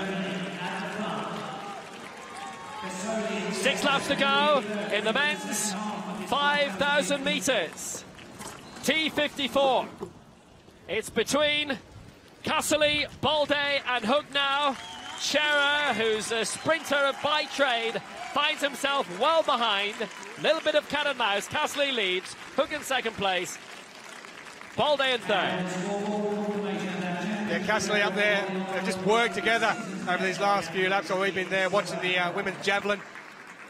Just under 6 to go, so it is a race in 3. And you would expect the man with all the experience, the man with all the gold medals, Marcel Hug, to come through victorious. He's been just sitting there, taking their time. Balde at the back, Casserly at the front. Now, Casserly, I remember, was involved in a rather large incident back in Doha 3 years ago with Balde back then, when they had to bring the athletes back in those World Championships to race all over again. That was in the 5,000 metres. And Casserly now drops out, and it's Marcel Hug who goes through to the front, and Balde in second position, with Casserly just dropping in there on his wheel in third place. So 5 laps remaining of this men's T54 5,000 metres race. It is a race in 3 because David Scherer is well back. He's been lapped. He'll be lapped at least once more before this race is over as well. And Marcel Hug there working away at the front. You can just see just a bit of symmetry there behind to give each other slipstream, and that's where you see them, much like cyclists, working away and taking each other's turns. But don't expect them to be taking turns when we get down to that last 800 metres. Someone will make a break, and the rest will have to go with them if Marcel Hug doesn't do it before then. But he leads as they move around, and they'll have 4 laps remaining in this race. Hug in front, Balde second, and Casserly of France, who's in third position with 4 laps remaining. So 4 laps remaining. Marcel Hug, who in his last European Championships in Swansea took 3 gold medals, 2 golds in Rio in the Paralympic Games, the 800 metres famously, and then that fantastic marathon triumph by a slender margin. 3 gold medals on the track in London last year. Casserly in the 1500 metres finished in 22nd in London. He was 11th in the final in London last year over this 5,000 metres. Balde got the bronze in the 5,000. He got bronze in the 1500. Marcel Hug, a man who dominates there now, lapping David Scherer, the man based in Marpington for Germany. This will be experience to him, the youngest man in the field. So much past experience, past medals for the top three in this. There's going to be 3 laps to go. Castley moving out in front. Balday on the outside. Marcel Hug is waiting to pounce. 3 laps to go. Well, Castley, the man whose bronze is his best ever before in this at the World Championships or the Paralympics. So let's see what he can do in the European Championships. Can he improve on that bronze medal? He's currently in the gold medal position, but he's going to have some work to do. 2.5 laps remaining. The pace will certainly come on soon from Marcel Hug, who's sitting in second position. He knows how to time it. He knows in these long-distance races when he needs to go. The question is, can Balday, can Castley go with him? 200 metres remaining on this lap here. Castley in front. Hug just waiting. Balday at the back. The German. Well, Castley's moved out to the side. Here comes Hug. You just wonder now whether he's going to put the foot down and really try and make an effort. They come down with 800 metres remaining. And Marcel Hug is in front. Castley slightly towards the back there. And Balday in second position. Who's going to be the first one to go? Who's going to be the one to go? There it is, Marcel Hug. He's gone just past the finishing line with just under 2 laps to go. So it's Hug out in front. They've dropped Castley off the back. And it's Alejandro Balday at the back who takes in second position. Hug and Balday with Castley dropped off at the back. Can Balday stick with Marcel Hug? 600 metres to go. It's Marcel Hug who leads for Switzerland. Balday has stuck with him. Castley in third spot. They haven't entirely dropped him yet. He's about 5, 6, 7 metres back. It's a big battle for the gold medal here. It always looked as if Hug was going to be involved. He's won absolutely everything in his career and waited so long for gold in the Paralympic Games, and it came good for him in Rio. The bell is coming. It's Hug who leads. Balday in second spot just behind. Castley a few metres down in the bronze medal position. 10:56 they go through in 4,600 metres. Hug, nice pace with 300 to go. Balday not shaken off just yet. Castley has been. Great accelerations from these two, but Balday stayed with him all the way. This fine German. Silver's behind Hug at 15 and 5,000 metres in Swansea 4 years ago. Bronze in those two for Balday again in Grosseto 2 years back as the back marker has been lapped, pushes across. Here goes Hug then into the closing straight. Balday's going to go on the outside, but Hug's been here before. He's won it all before, and he's going to win it again. Marcel Hug, 11:45.04, wins the men's 5,000 metres T54, the European title in Berlin. Balday gets the silver medal. Marcel Hug so emphatic. Castley's going to come through in third place. Scherer will be fourth. And Marcel Hug, you can't keep a good man down. He's the 5,000 metres champion yet again. 2 gold in the Paralympic Games. 3 gold in the World Championships in London. He has his first European gold of 2018 in Berlin, and how emphatically he won it. That was a terrific race between him and Balday. He couldn't quite shake Balday off, but Balday couldn't quite overtake on the outside in that closing straight. Marcel Hug does it again. A great champion. Yeah, Hug with just under 2 laps to go. He really put the effort in. He dropped off Castley there ever so quickly, but Balday went with him. But there you see David Scherer, who's coming around to finish his last lap. We mentioned a moment or two ago that he's normally a sprinter, so he got dropped off very, very early in this one. It's a big old distance, 12.5 laps. He had some work to do, but to his credit, he's finished the race and he's got through to the end, and the crowd are really appreciating it here. Across the line he goes in around 13:07, 11:45, the winning time. Marcel Hug and Balday in second place, with Castley yet again a bronze medalist in third position. But just around 10 or 20 metres into the second last lap, it was that man there on the left, Marcel Hug, who really put in some work on those wheels. And Balday behind him, he went with him, but at the end he tried to go around the outside, he just wasn't good enough. Well, the funny thing was that Doha in 2015, Marcel Hoog did not win a title. He finished second in the 5,000 metres final. He won the silver there, bronze in the 800. There might have been a thought that, was he ever going to get another global gold? And since then, he's absolutely dominated. And it's funny how so many people's best achievements are preceded by one of their worst. No titles in Doha, 2 golds in Rio, having not taken a Paralympic crown before. And then he was just so dominant on the track in London, the World Championships last year. David Scherer is getting great acclaim as he comes through in the closing straight in 4th position. And for him, it's the bell for this 22-year-old, born in Ottweiler, lives in Marpington. His club is TV Puttlingen, but Marcel Hoog is the man.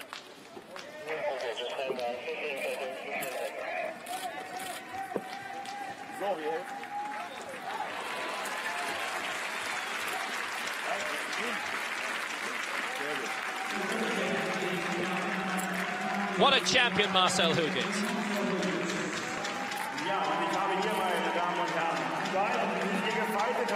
Still a bit to go for Scherer here, but the reception immense around this Friedrich Ludwig Jahn Sportpark.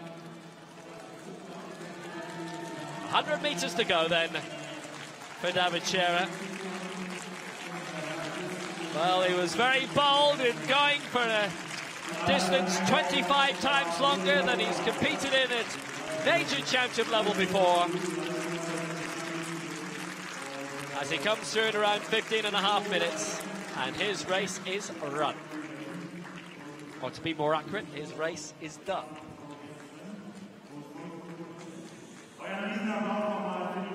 Figuratively, more than literally.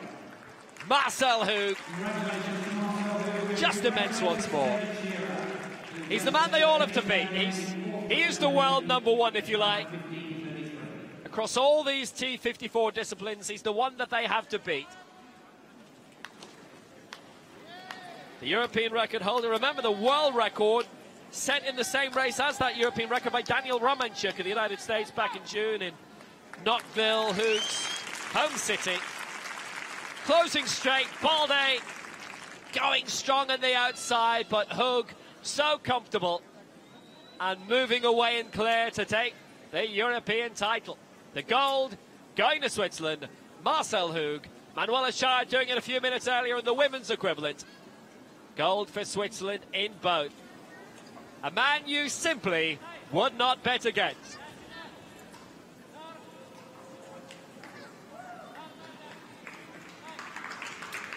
That's been ratified as 11:44.92 now.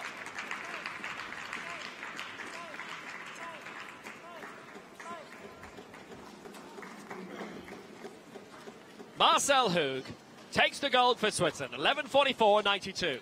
Balde the silver for Germany, 11:45.50. And Julien Casserly of France takes the bronze.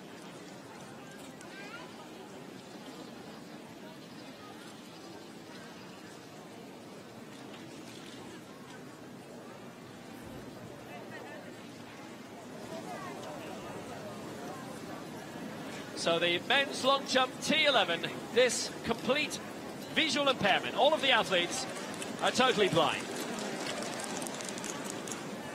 And after this, we'll have 2 more races on the track, both heats. They'll come in the women's 100 metres T12.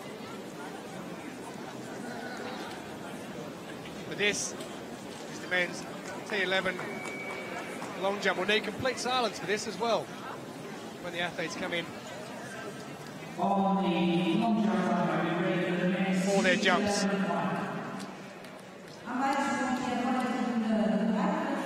All of the athletes need a guide, and if you've not watched this event before, it is quite something.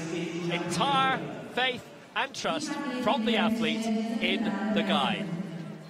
And sometimes they almost just avert quite serious injury.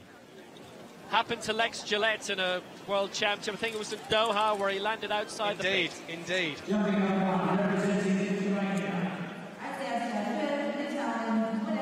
Got the reigning European champion in this, the former European and Paralympic champion, and also the reigning World and Paralympic track champion over 100 and 400 metres. The Lithuania from Kaunas, Modestas, Grauslis. They have a great track there. State European Under-23 and Junior Championships. Here is the reigning 100 metres world champion, 400 Paralympic champion for Spain, Era Descarrega Puigdeval. For France, Roman Pallier from Nantes, bronze in the 4x100 in Beijing in the Paralympics in 2008. For Spain, Martin Preco-Mata, silver in the European Championships, twice previously in Swansea and in Grosseto. For Ukraine, the former European and Paralympic champion, Ruslan Katishev. The reigning European champion from Grosseto 2 years ago, Javier Porras, and one of 19 British debutants, formerly an Iranian international, now based in London, Amir Savastani. That's the lineup for this long jump final, and I think you've seen in practice that we need complete silence. The guides, so important in this. And you will also see that the launch pad has been extended.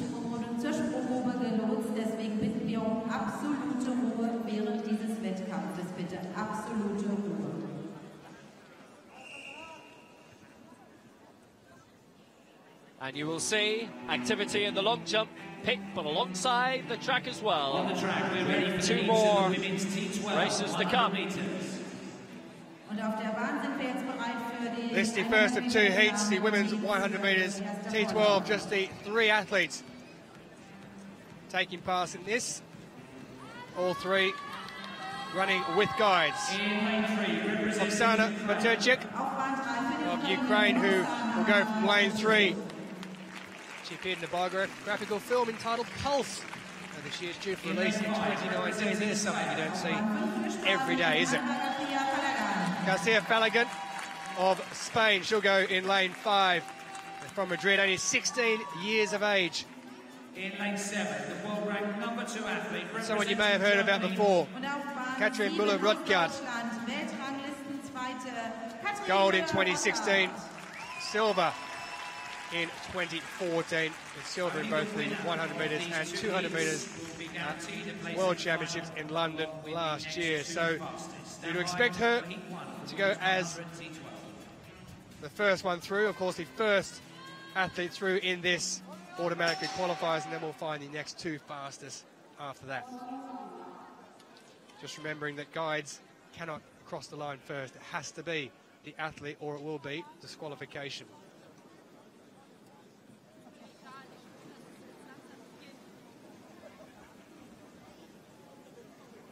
Just take their time as they tether themselves to each other. Synchronicity is the word required for this. Your guide and yourselves must work extremely well in tandem.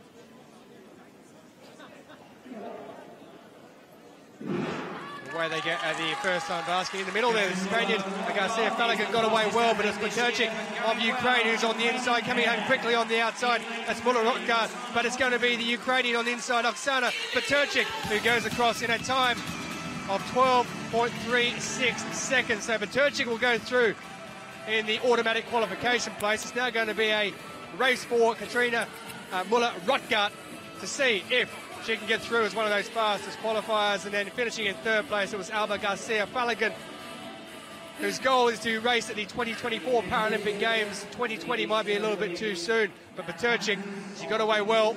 Her and both a guide. I talked about synchronicity. Well, they have plenty of it. Rotgart on the outside.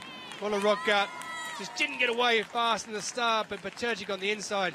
You just watch the guide here as they just release them before the line. Across she goes. Müller-Rotgart in 2nd, and Garcia Falagan, who picks up 3rd position. But a very, very quick start there by Oksana Maturchik. Gold back in 2014. She wasn't at the World Championships last year. But that is a very strong run indeed. She'll be one to be reckoned with when it comes through to the final. Natalie Buttram, her guide, easing her across the line. So Peterchik takes the automatic qualification place at a time of 12.36. Katrin Muller-Rothgard in second, and Spain's Alba Garcia Falagan, 13.38 in third position.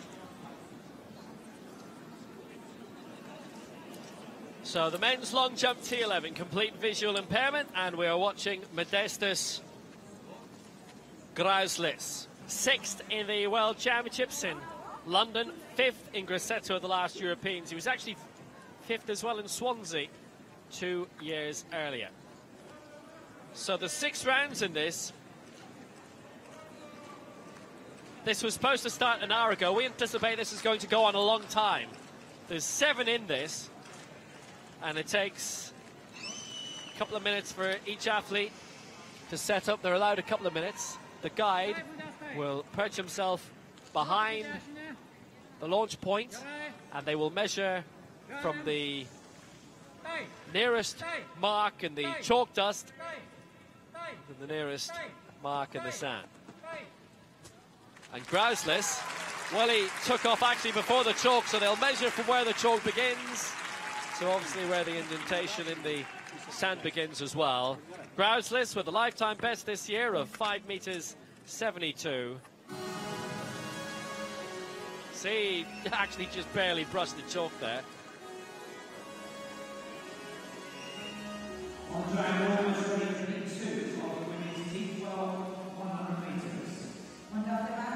Next Gillette is our world record holder from 4 years ago, 6.73. The championship record, 5.96 from Ruslan Katushev for Ukraine in Swansea 4 years ago. And he does go in this.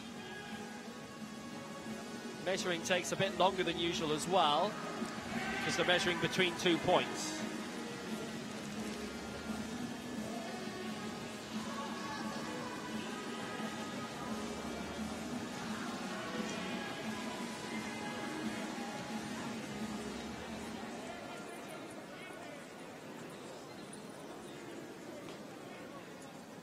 And Modestus Grauslis has been given 3 meters 65, and he sets the standard.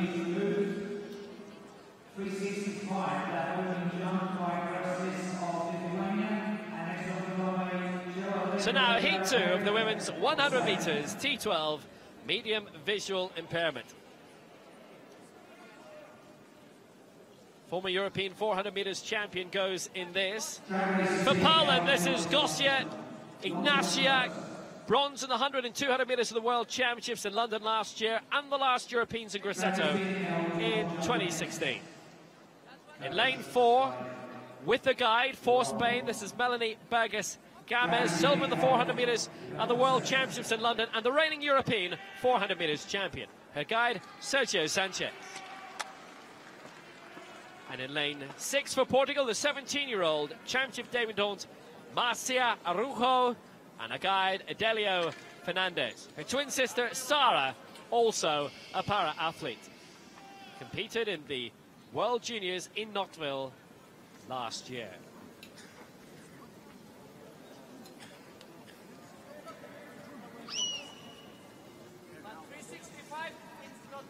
Only the winner to automatically qualify for the final alongside Oksana Petorchuk.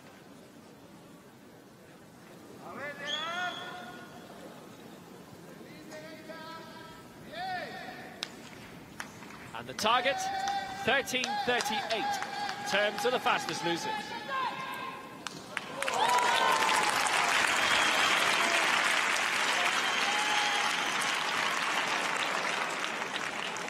Athletes are currently being held up because of the men's T11 long jump, but we should be able to be cleared to start now.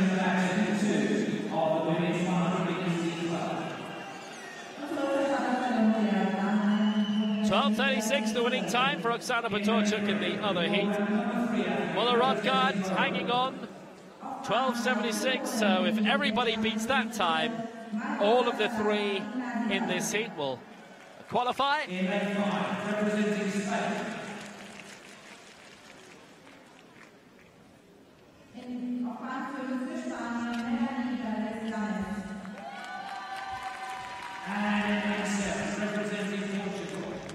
So Ignaciak in lane 3, Pereyra Sanchez in 5, and Araujo in 7.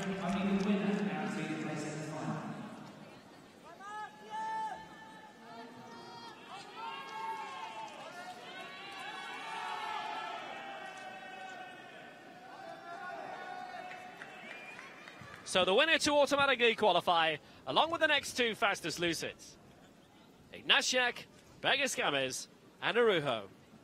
The 3 in this.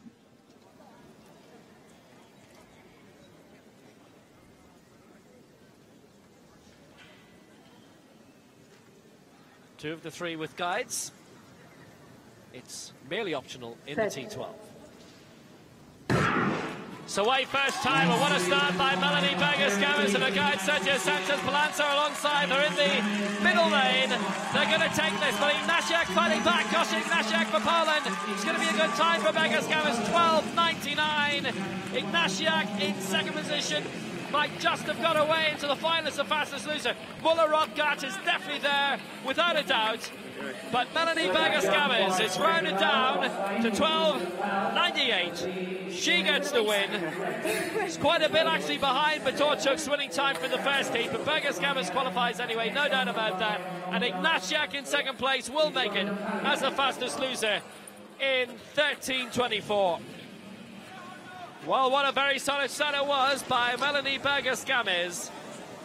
Very good over 400 metres. She's the defending European champion over that distance. 4th in the 400 metres in Rio at the last Paralympic Games. Very, very smooth hair in this heat. Ignatiak alongside her in second position. On the inside in lane 3 with that 13.24. Pereyra. Yes, good. Smooth style, and Sergio Sanchez-Palanza stepping back, so she would take the position without any infraction. Ignatia on her own, guideless, but well guided. 13.24, and she's into the final. Araujo, I can tell you, who's been eliminated, still ran a lifetime best in 3rd. But there was no denying Pereyra there.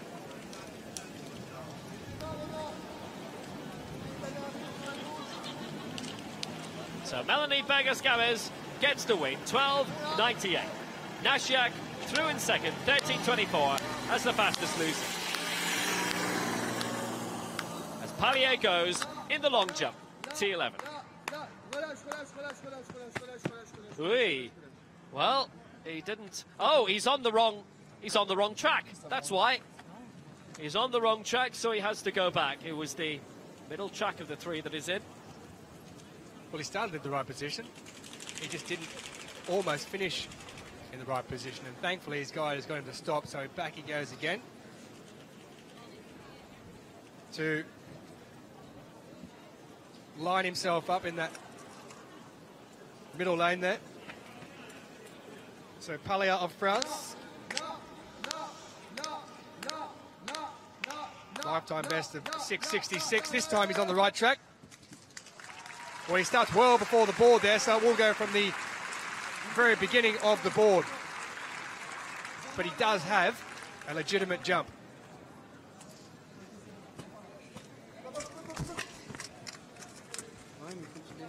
So his guide there just comes through. You can hear the complete silence needed because the clapping of the guide to get them to the point where they're ready to jump. You see there he goes just before the board. We just have the men's discus competition taking part. Now, something interesting, by the way, Grouseless had been given around 3:47 in the opening round. That has been checked and improved to 4 meters 27. Descara Puigdeval, one of the favourites for Spain, no jump in the opening round. Pereyra still to come up. Well, Pereyra here, we're waiting for his jump distance there. So Pereyra of Spain, who's now lining up for his first attempt. What you will see in these events is you'll see some very colourful eyewear. Which is always one of my favourites. Well, I can tell you, Pereyra has taken the lead, 4.78 for the Frenchman, so he goes ahead of Modestas Grauseless, who drops back into second position. Of course, these are the first jumps of these athletes in the T11. As we wait for the silence, and you'll hear the clapping of the guy who stands just in front of the launch board.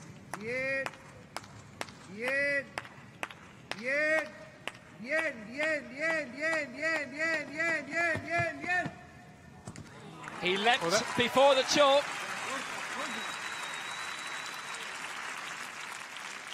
So he's given away a few centimetres there. Silver in the last 2 European Championships in the long jump, but a good sprinter as well. Bronze in the 100 in the last 2 European Championships likewise. The lead is currently in that jump in the previous attempt by Arnold at 4.78, ahead of Grauseless of Lithuania at 4.27. Remember, the previous long jump competition seemed to have overextended by about an hour. He wavered a little bit, wasn't in a straight line. Remember, T11, all of the athletes completely blind, but Martin Pereyra 4 meters 95. is our new leader, 4 meters 95. So Ruslan Katishev, gold in the long jump in London 2012 and in the European Championships in Swansea. Gold in the triple jump in the 2013 World Championships in Lyon. He's won silver at the last World Championships, London last year, and bronze in Doha in 2015. A regular medalist, Ruslan Katishev, the man from Odessa. What can he pull out with his first round attempt here?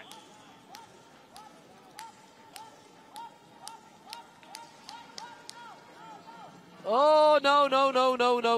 And the funny thing was, he was actually right in line until he strayed off the path towards the end. The guide said no. He was in full stride. He wasn't going to be able to pull up then.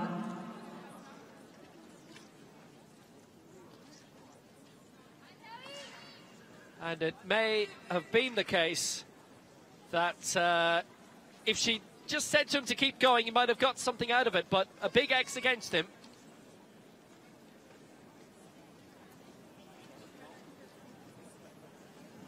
So next on the runway will be Pereyra of Spain.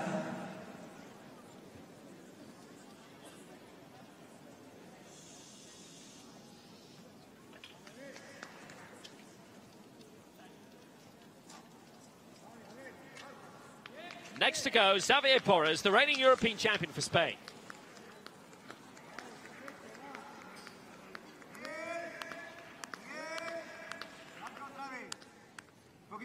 Muy poco. Vale, ahí. Bien. Bien. Bien. Bien. Bien. Bien.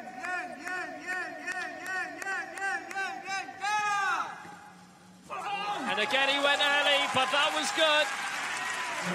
That's got the crowd enthused here in the main stand of the Frederik Ludwig Jan Sportpark, the home of Dynamo Berlin.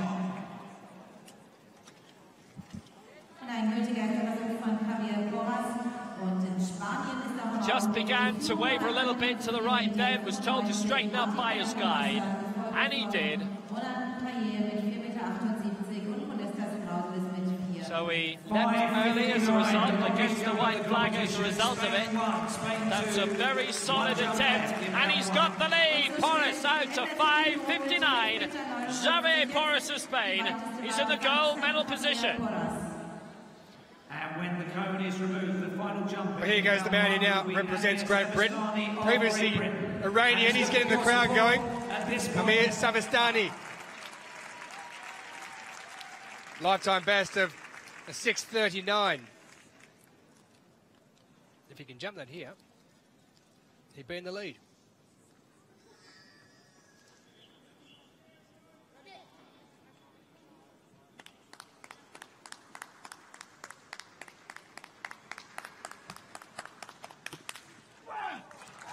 Well, that's out there, Savastani. Jumped on the board. So he got his distance right, he got his direction right. Let's see if he can get over in the discus. the length of the jump right. Competitor F7 now in the circle. We have a Spanish 1-2 at the moment, and in the throws we have a Greek 1-2. Well, it's Spain in the gold and silver medal positions at the moment. Porras 5.59, Pereyra 4.95, Savastani with a very good attempt that may well put him into the medals here, and he goes into the silver medal position in the opening round. 5 meters 15 for Amir Savastani.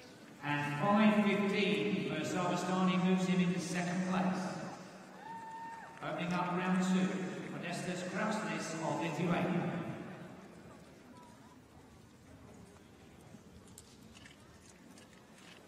So Krauslis for Lithuania, currently lying in 5th position with 4.27.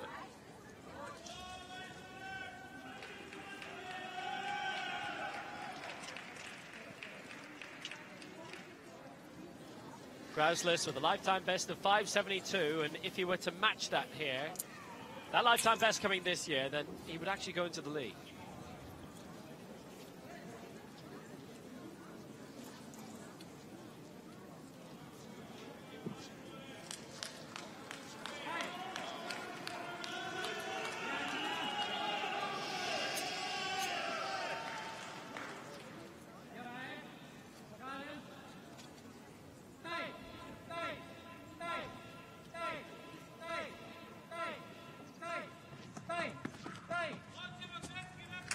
Again, he took off just before the board.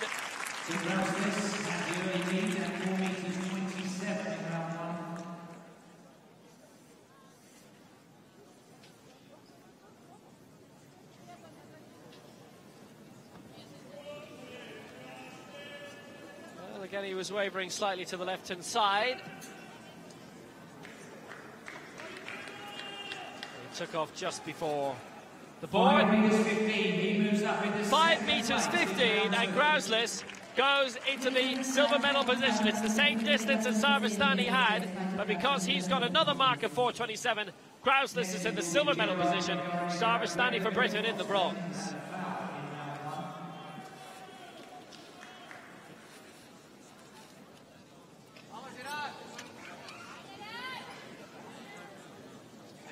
Here goes Descarado. Puigdevall.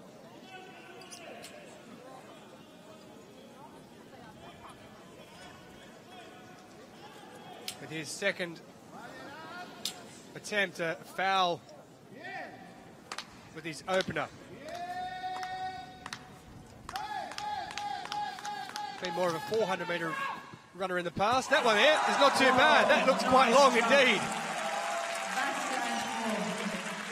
Well, I said he was more of a 400-metre runner in the past. He used some of that speed then off the board and got some great distance.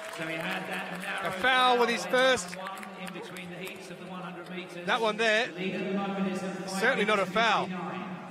Good speed and good distance.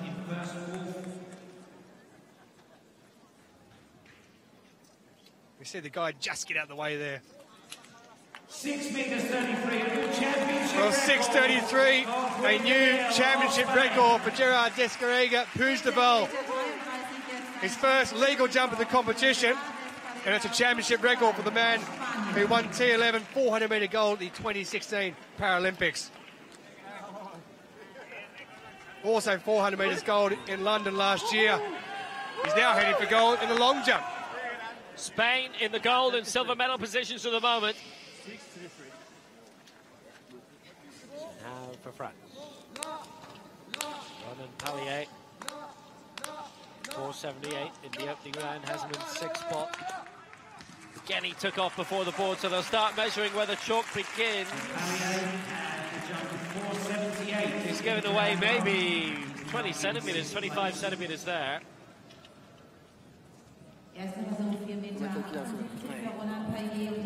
Pallier's had an interesting career. His last major championship was 2011. He finished 7th in the long jump there. That was Christchurch World Championships, January 2011. Paralympic Games in 08, he won bronze in the 4x1 for France in Beijing in the Paralympics. And from Nantes Gone out a decent distance though, despite the fact he gave 20 centimetres away. He might rue that, and I'll tell you why, because he goes into the bronze medal position, 5.56. He's only 3 centimetres behind silver. And he got on the chalk, he would be in second place now.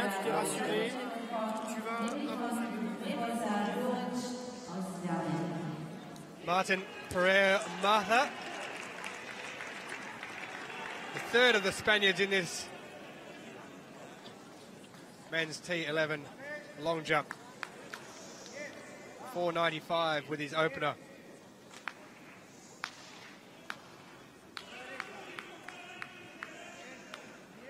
Currently in 6th position. Can he make it? Spain, 1, 2, 3. Well, he probably could have got a little bit more distance there. Maybe a little bit flat, but he was up on the board. There's no problem with that. Around the middle of the board, where they'll take the mark from. 5.56 is Palier. That's the mark he has to go past if he's going to make it Spain in the top 3 positions. Descareja Pujavel, who broke the championship record with his last jump. Maybe could have got a bit more height and distance. Maybe I'm being harsh. Well, 5.13, so he remains in 6th place, but he does improve by 18 centimetres on his initial jump.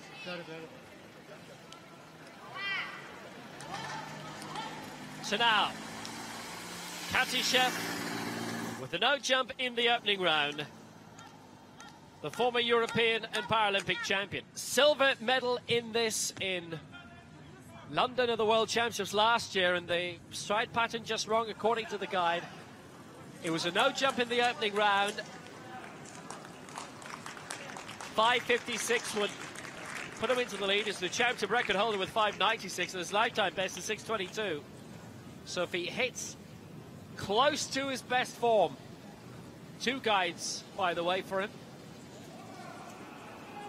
Big medal chance. Remember in the first round, he was almost on the takeoff when he got called to stop by the guide. So this one, he needs a jump. Well, we have 7 in this, so he will get all 6 attempts.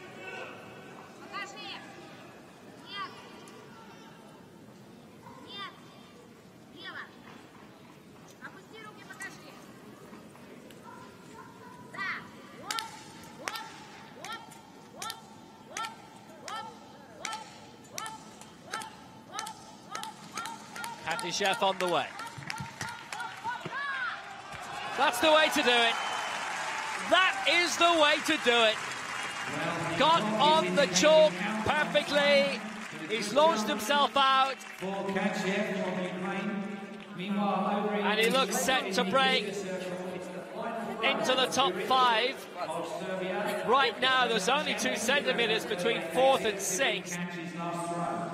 Beyond 5.15, he's into the top 4. Beyond 5.56, he's into the medals. There's only 3 centimetres between silver and bronze, or there was 3 centimetres between silver and bronze. Katishev hit the chalk well. He launched himself out beyond 5.5 metres. The man with the national flag in his shades. He's gone into the silver medal position. 5 meters, 69 for Ruslan Katishev.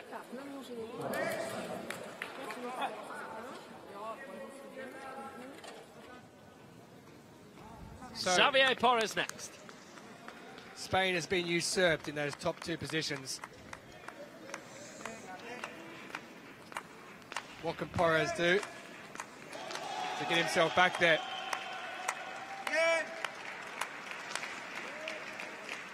An opener of 5.59. Needs to make up 11 centimetres to go back, but he's been stopped straight away because he was heading way left. He started on the middle track, he was heading towards the one on his left. Great skill, great technique required in this by both guide and athlete. And you have to appreciate as to why there is a need for complete silence during it.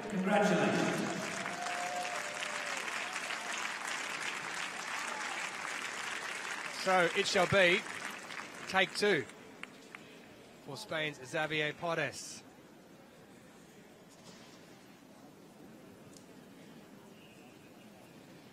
You just can't see. You can see just in the forefront of your screen there, the official is just having a word over something.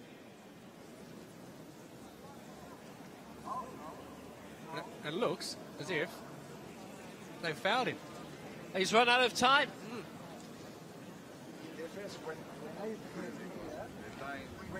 Certainly looks that way. Yes,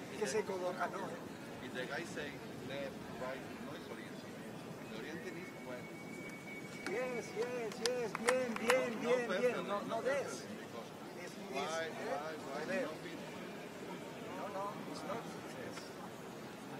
Well, we may get a decision in a moment or two, but and the official is saying that he's run out of time.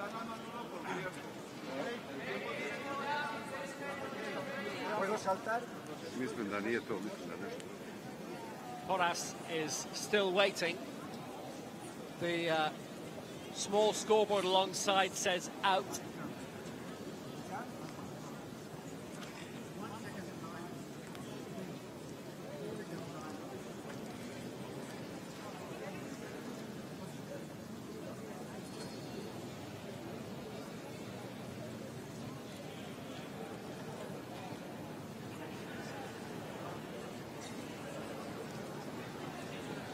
Well, it looks as if a decision had been made. Porras was Yes, going he's to been move given on. another go. He has been given another go. He was being considered he had gone out of the jumping zone. They may have had a chance to watch it back on the video, but he is now, the scoreboard has changed. He has been given an attempt again. 5:59 for him in the opening round, and he's currently lying third.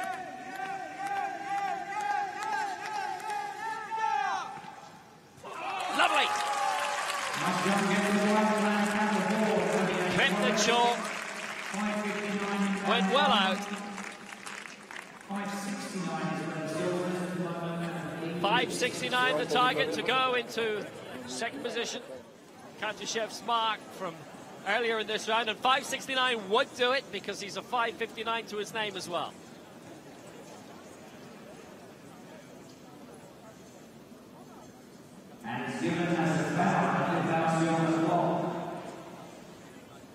They've called this as a foul, a white flag, but it's come up as a foul, and that has to be from the previous effort which was aborted, but it's a red X against his name.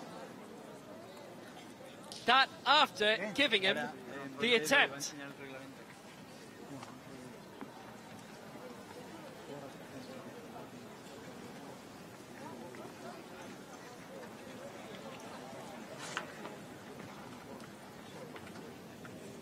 Well, there's confusion. Hopefully we've avoided any more confusion. That will be the end of it. The man is currently in sixth position from Great Britain, Amir Savastani. 5:15. He looks like a crowd's favourite. He gets them going. He seems to enjoy himself.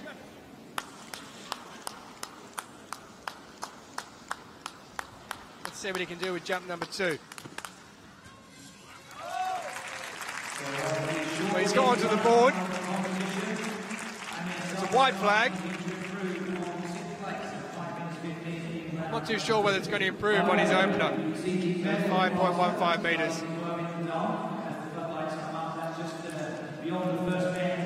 So with the championship lead at present, it's Gerard Descodega-Puigdeval who leads the way. Once we've completed the final throws and jumps here within the state. Während wir auf das Ergebnis des zweiten Sprungs von Amir Zack warten. That man here went into this jump in 6th position. Der Hinweis, in der untergehenden Sonne beginnt schon unsere Bühne zu erleuchten für die. And if anything, he may have slightly improved it, but it was around the same mark. There we go, 9 centimetres further than his opener, 5:24. He's up to 5th position.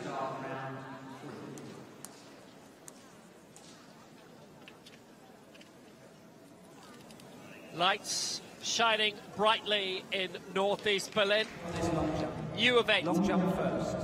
Men's discus F56 wheelchair seated category. Track is All 6 throws at once. Zunis of Greece. Solid throw. Anything over 30. Potentially looking good for a medal. First major championship for Konstantinos Zunis. 34.64 with his second throw. This is 5th. Went out a good way. 35.33 for Konstantinos Zunis.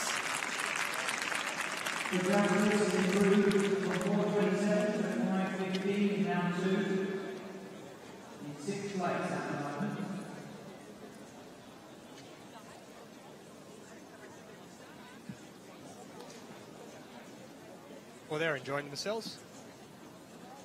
Nice crowds in the main stand in Berlin for this opening day. There is the man who leads the way in the men's T11 long jump with a championship record thus far. But I think it's the rule.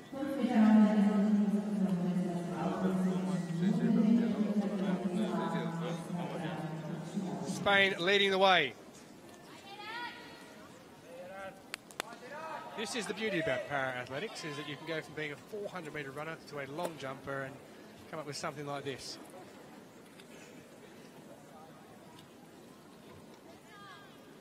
He has a championship record. Let's see if he can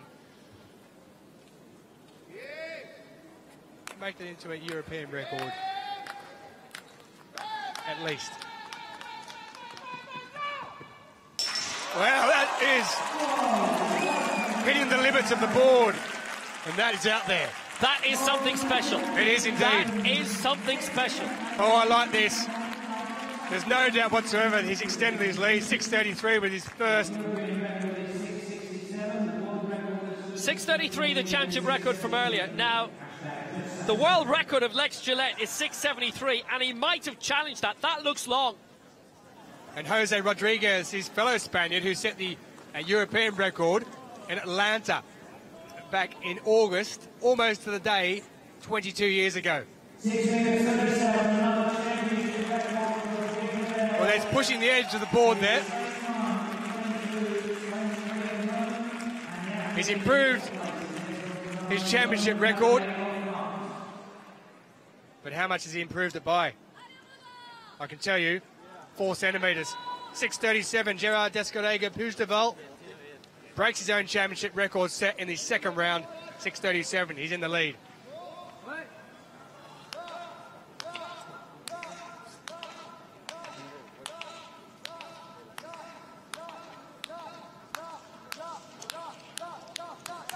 Back to the men's discus. This is Nebojša Đurić of Serbia.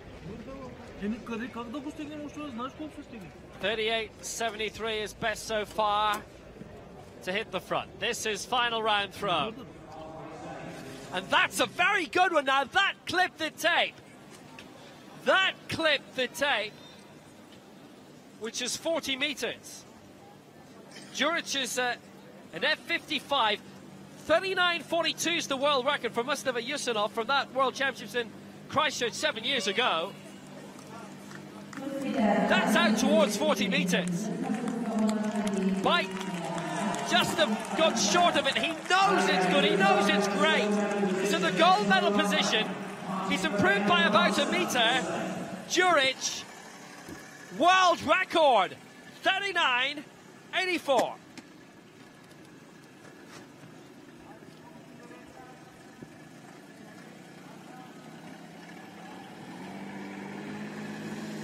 Fantastic by Juric.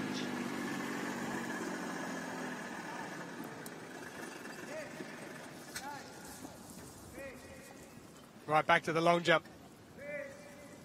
We've had world records in the seated discus. We've had championship records in this. Not by that Spaniard, by his compatriot Gerard Puigdevall. But here goes Martin Pereyra Martha. He's in 7th position at present.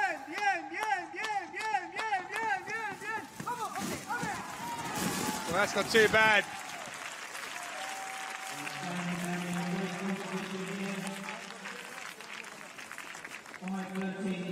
You can throw a blanket across 3 of them between 5th and 7th as far as how far they've jumped. Looked as if he was heading offline to start with, straightened himself up.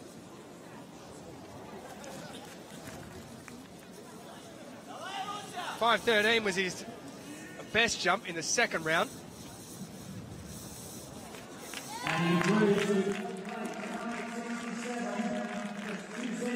This certainly looks like an improvement. And it definitely is. 5.67. It puts him up into 4th position. 2 centimetres short of Ruslan Kachiev of Ukraine, who's in the bronze medal position at present. There is the man in question.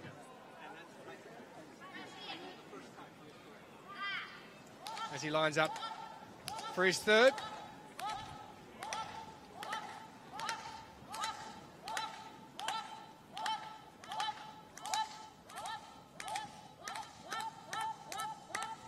Goal back in 2014. Now slightly short there, came up short of the board. It's a white flag, but he would have looked for more distance than that. You see the disappointment on his face.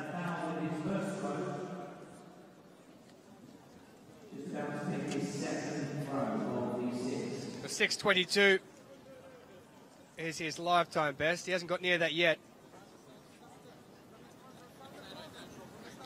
In fact, he's going to have to go well above his lifetime best if he's to be up near the gold medal position. Has some work to do.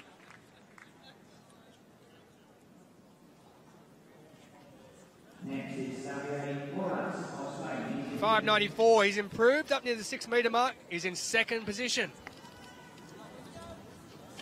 So tight now. Krega Puigdevall leading, 6.37 the championship record. Kadyshev 2nd, 5.94.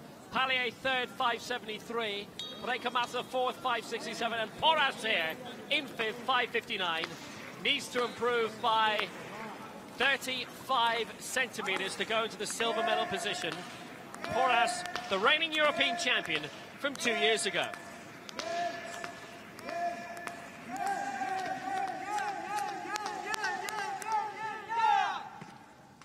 That's good. Straight down the middle. 4th in London in the World Championships last year. Triple jump world champion in 2006.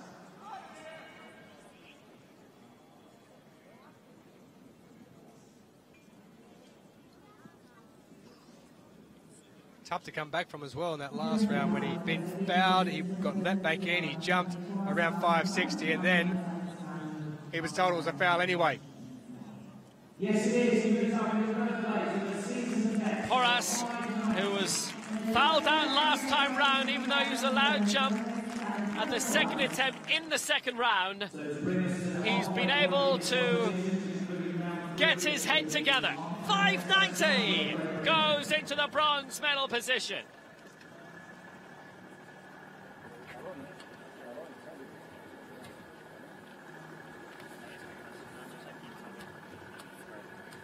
So Savastani of Great Britain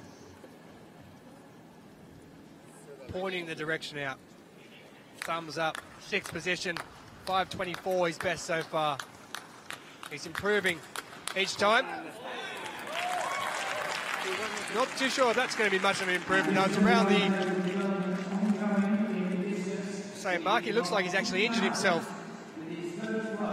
Not sure if the spikes have got into his leg or he's hurt the ankle. He's got some strapping on that left ankle already. He's called for a bit of medical assistance as well. It looks like he twisted his ankle. You see him grab for it straight away as soon as he hits the sand.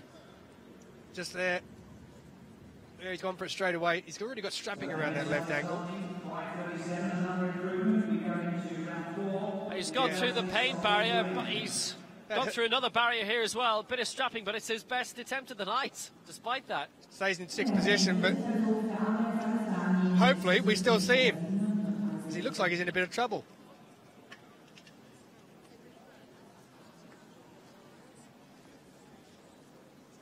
You can already see the strapping on that left ankle, so he's clearly come into this with an injury already.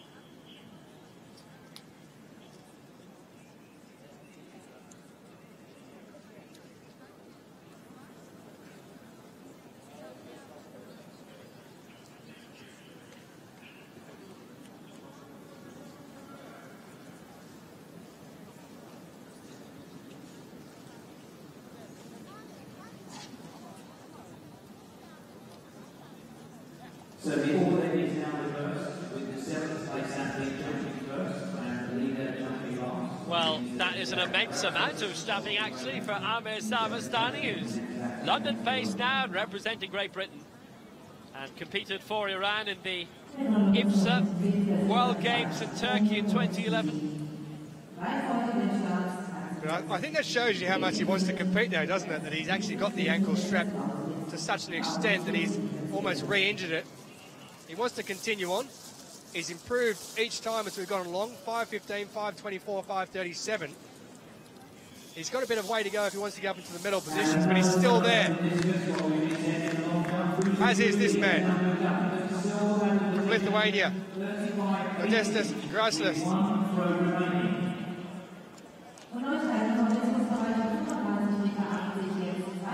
7 in the field. This man is in 7th position.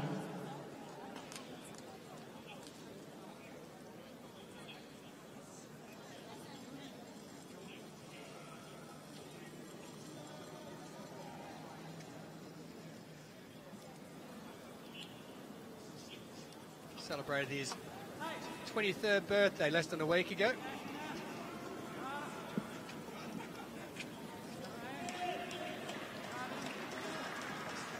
.572 is his lifetime best that he set this year as well. Bit of a swerve, went to the left, came back to the right, found the middle of the board. I think he just got away. So Around the edge of the board, just slightly onto it. You're going to see here is a slight swerve to the left. He straightens back up to the right. And he just makes it back on there. This is the best angle.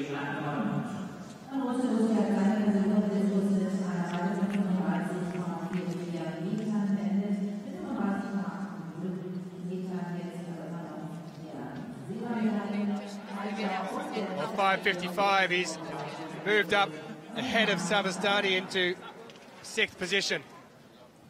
To add insult to injury, Savastani drops to 7th.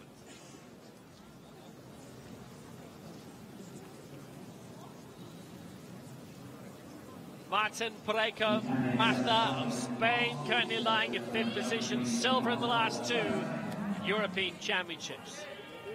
Been involved in 2 bronze medal World Championship relay squads as well from Marta Reyes. Yes.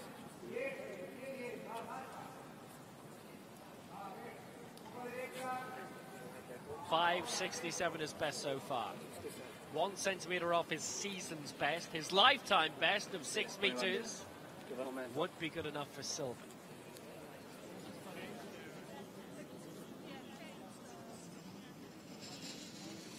Pereyra Puigdeval appears to have skipped his fourth round attempt.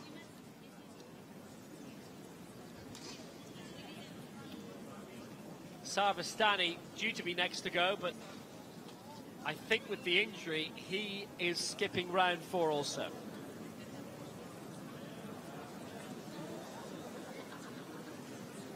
Pareko Massa with the same team as Xavier Porras.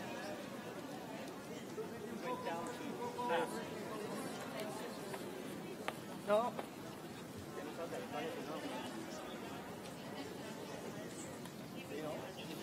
Before we tell the story, the event leader has definitely passed his fourth round. Rouses has taken his fourth round. So Starling still has the option of going on the runway down and having passed round 4, he could get away unsure at the end of the period.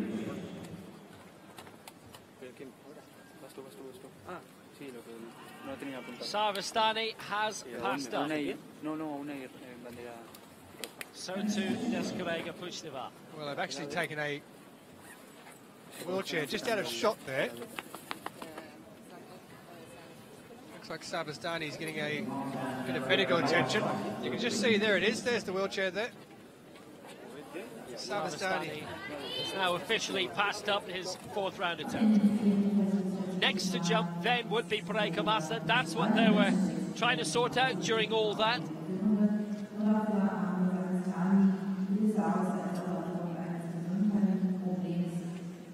And Sarvastani is out of the competition. He's passed up his 3 final attempts, and he, through injury, an ankle problem we saw, very heavily strapped up, is unable to complete. So he finishes in 7th position for Great Britain, 5:37. Pareko Massa then, 5:67, lying in 5th, and this is 4th attempt.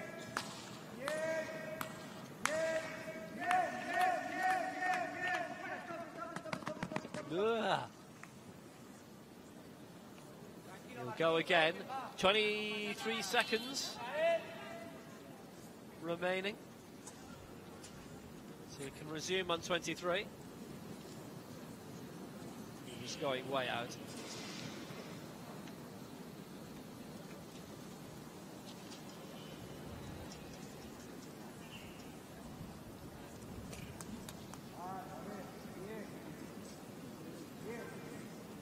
Clock still stopped on 23 and will resume when he launches forward again. That was the problem for Xavier Porras in the second round. He ran out of time.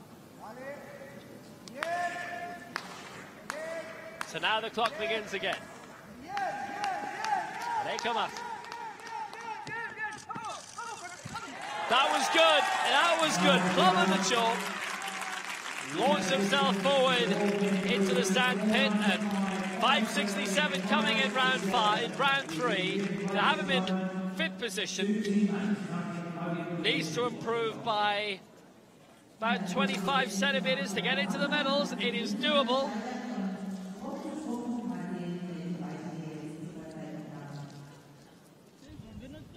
A fair jump and a good one, but is it a great one to get him into the top 3?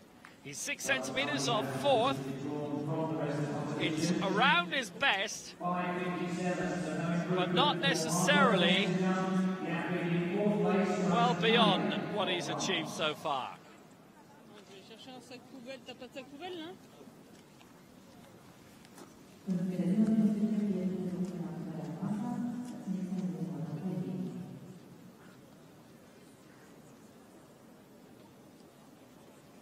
Ukraine had a very successful time in the World Para Swimming European Championships in Dublin in the past week. A couple of clean sweeps.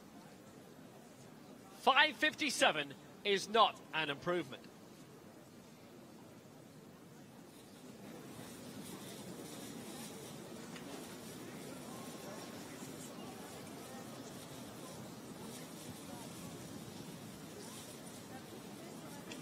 So Pereyra of France, fourth position, 5.73, his best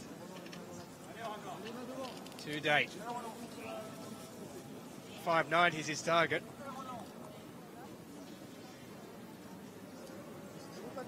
He's got better with each jump. 4.78, 5.56, 5.73. What's he got this time?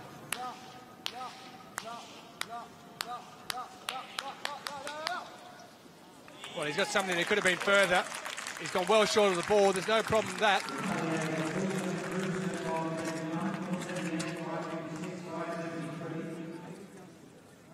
I don't think Xavier Palas of Spain is going to be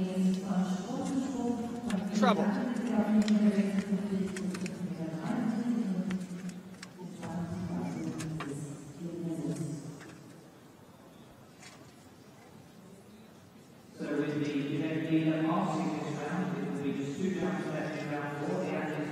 .582 is the mark which has just come up on the big screen. Here will be confirmation of that. There it is. He's in fourth position still. Improvement yet again, though, by 9 centimetres. If he keeps on improving, he may well just get into the medals.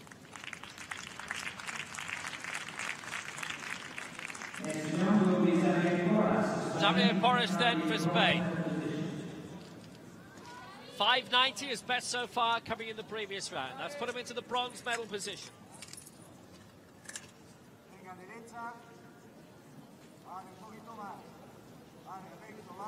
He's won European and world golds and Paralympic bronze. The man who was in the crowd for the Barcelona Olympics 1992. Became a big fan of Carl Lewis. Said that if only I could become a great long jumper like him. And well, life changed. And the long jumper he is now, a T11 long jumper.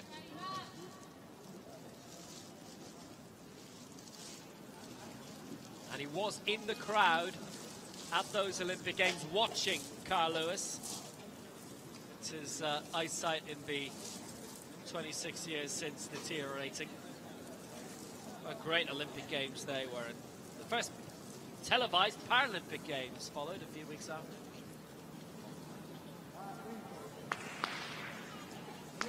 Still is 21 seconds left.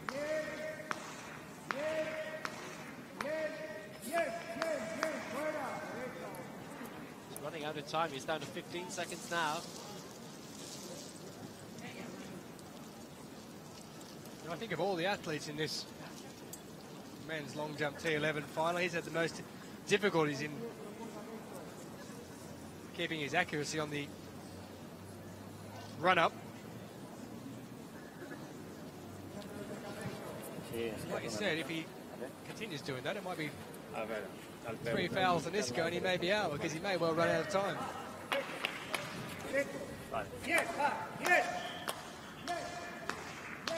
It's ticking away again.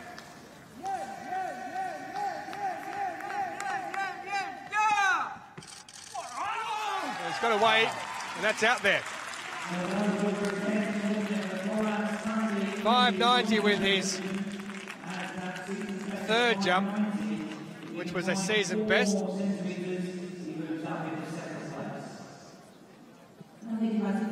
That one looks well out there. I've got some work to do if they're to catch Descanega Pugdevel. He almost went right again, didn't he? Straightened up just in time. Found the board. Found the pit. Has he found the distance? Und es ist ihm gelungen mit 6,09 Meter. Jetzt ein weiterer Sprung über 6 Meter und damit Silbermedaille im Augenblick für Xavier Porras aus Spanien. It is Spain 1 and 2, but now the athlete in the bronze. Oh, of course he has.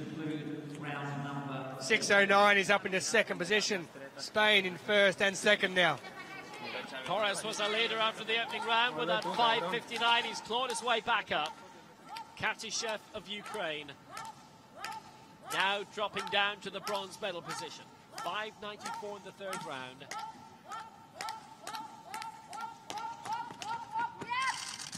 Oh, that was not what he was looking for. He just went off the Very right similar. track in the middle. Very similar to his first one, wasn't it? And he got to the board, but he was not in a good position. And he got called. You got the call of no from the guide, and by that point, it's too late. And because he took off from there, that is a foul. It's a red flag. 2 out of 4 no jumps for Katishev. 15 centimetres away from Porras in the silver medal position. Out of 6, and first on the runway will be Modestas Grauslis of Lithuania. He's in 6th place. With the retirement of Amir Savastani, everyone in the competition was above 5 metres 37. We hope he's not badly injured.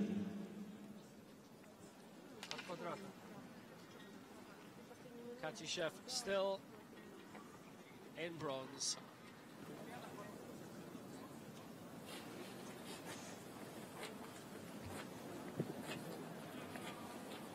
Modestas Grauslis from Kaunas in Lithuania.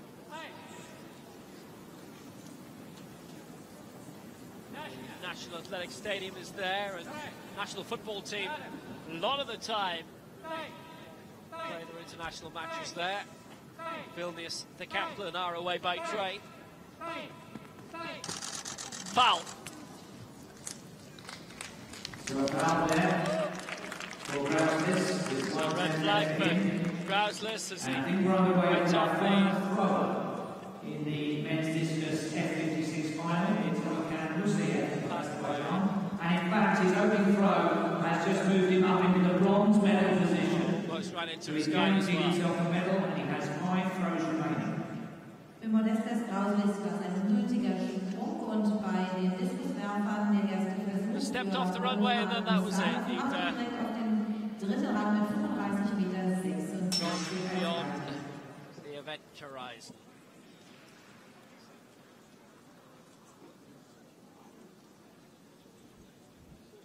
There's no lack of bravery in this event, is there? No lack of bravery whatsoever. Martin Pereyra, Martha. So Martin Pereyra, Martha. In 5th place, it's Spanish 1, 2 and 5 at the moment as we get to the midpoint of round 5 out of 6. Third jump is best. This here is his 5th, and he's currently in 5th position.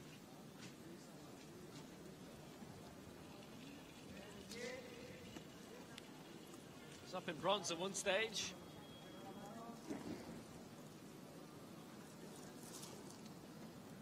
.27 centimetres off bronze.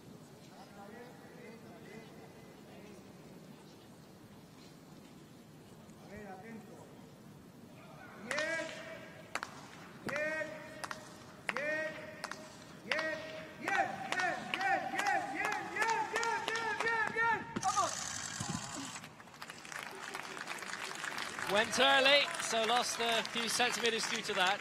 So I don't think that's going to be an improvement. There's only 27 centimetres between 3rd and 5th at the moment. The athletes in 1 and 2 are the 2 that have gone. 40 centimetres between 2nd and 5th.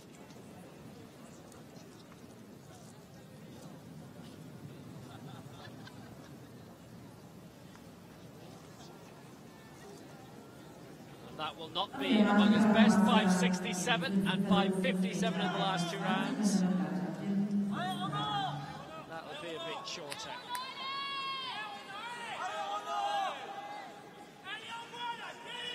.521 from Pereyra Massa, and he stays in fifth.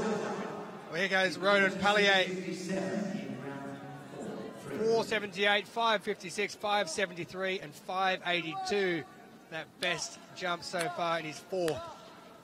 He's in 4th position. 12 centimetres separates him and 3rd.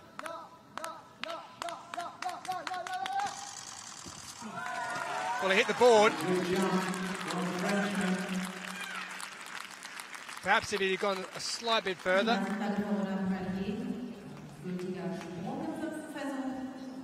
It might have been even better.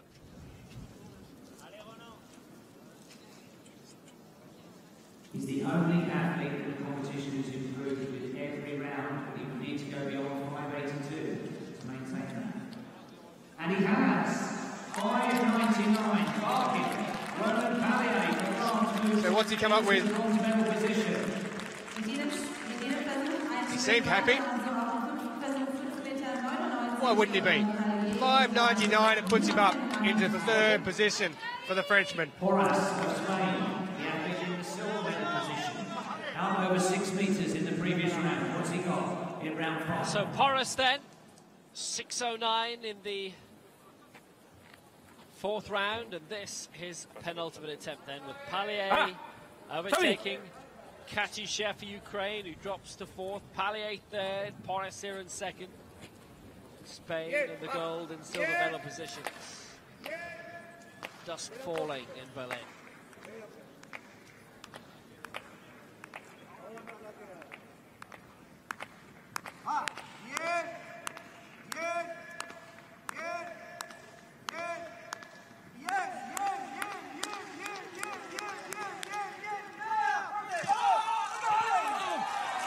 That's a good one. That is a good one.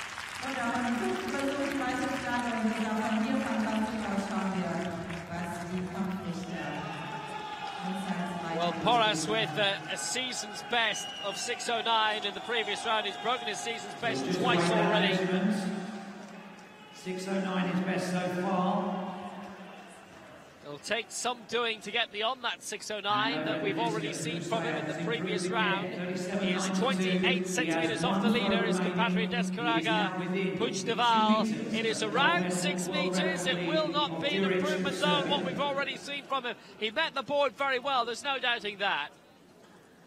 Xavier Porras stays in the silver medal position. Concluded, and he has got the silver medal. So the result of the discus, 5.86. Bulgaria in bronze, Olekan Musiev of Azerbaijan in silver, and the winner, Nebojša Juric of Serbia.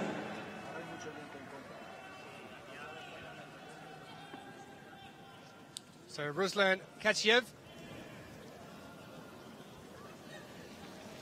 Ukrainian in fourth position. He's had 2 fouls in his 4 jumps thus far. He's seen himself displaced in third after Ronan Pallier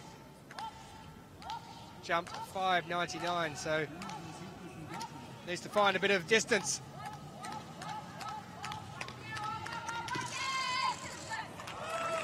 It doesn't look bad.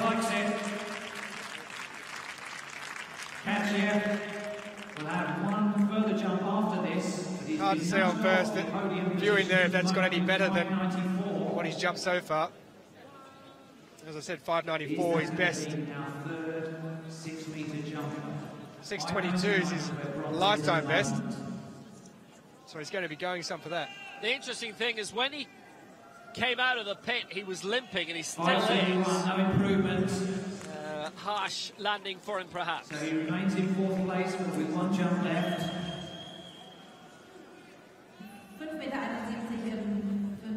Versuch für Russland. Yeah, harsh landing. Harsh result, 5.71. Doesn't improve, stays fourth.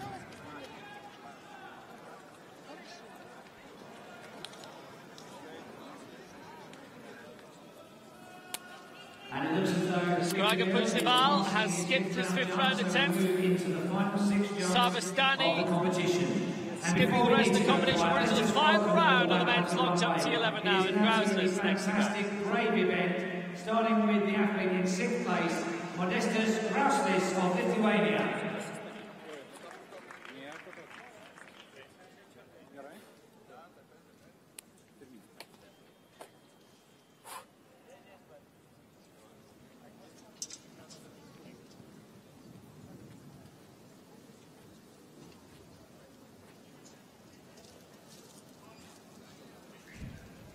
Grauslis.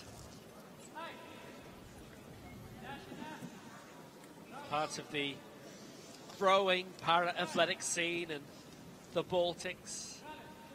We had an Estonian powerlifter for the first time in the European Para Championships in France in May. That's a nice effort by Grauslis. 5.55 in round 4. He fouled out in the previous 5th round. He's got a best so far of 5.55. Weiße Flagge für Modestas Grauslis, das heißt der 6. Sprung ist gültig, 5,55 Meter bis dato seine beste Weite. Und nun waren wir gespannt auf die an extra 45 centimetres to go into the bronze medal position. 5:53. The grouse list will remain in sixth Top around his place. best, though. And it's next, the final jump for Martin Pereyra, who's in fifth place, 5:67. 5:53, he's in sixth place. 5,53 Meter, 53, die sechste Person ist das Brauselist und als nächster nun Martin Pereyra. 5,67 Meter. So the men's discus, F56, Rushdie. So good they named him twice. So the order is now reversed. 32.64 is best so far. That is an improvement. That is beyond 35 metres. Zunis in the bronze medal spot. 35.33. Rushdie might have gone beyond that. The reigning world shot champion. Gold in the discus and the shot at the last Europeans in Grosseto 2 years ago. And he liked it. Oh, he goes into the silver medal position. 35 metres 80. So he's 83 in the competition. He's had 6 jumps. He's improved throughout from that opening 495. All 6 have been valid jumps. And we come down to the athletes in the top 4 positions. Lovely evening. Cool day, much cooler than we've had the last 2-3 weeks here. Here's someone who looks cool. Ronan Pereyra. Turns 48 in October. You may well celebrate it here with the bronze medal at the European Championships.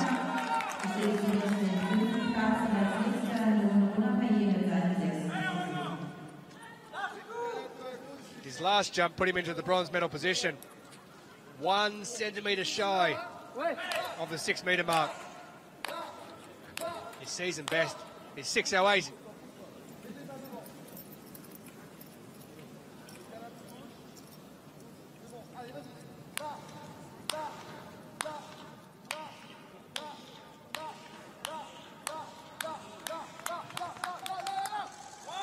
Oh, that's well out there. Well, he likes it, I like it, the crowd like it. That one there is definitely over the 6 metre mark. Well, Pereyra has gone 478, 556, 573, 582, 599, and this year might just be a new, at least, season best for him.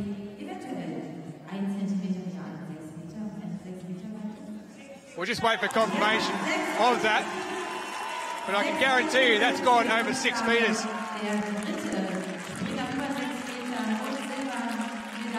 6:08, his season best to date.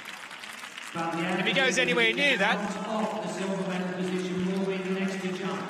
he'll be moving ahead, possibly into second position. 6:09, Porras has got at the moment.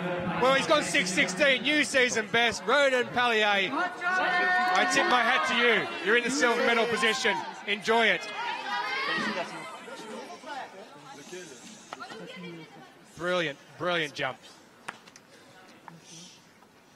Still 3 to go. Xavier Porras now dropping to the bronze medal position. 6:09 in round 4. He's been knocked down by 7 centimetres. Kantishev still to go. And our leader, Descarrega Puigdebal, can still go if he desires. But he's skipped his attempts at rounds 4 and 5. Porras, 6:09. 7 centimetres of silver.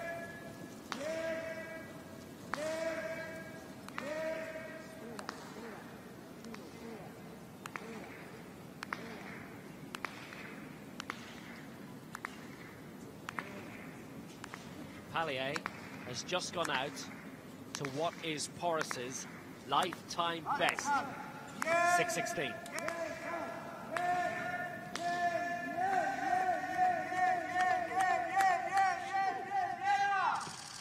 He needs the best jump of his life, and it's good.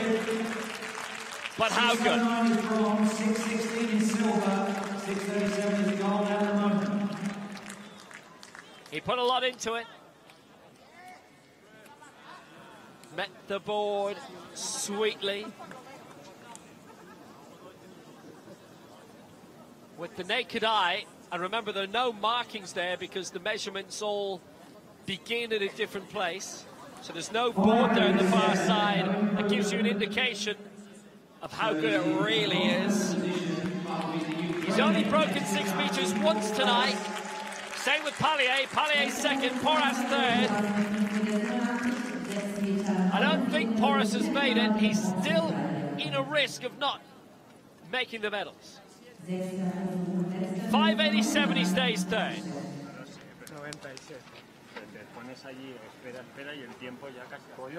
Two to jump.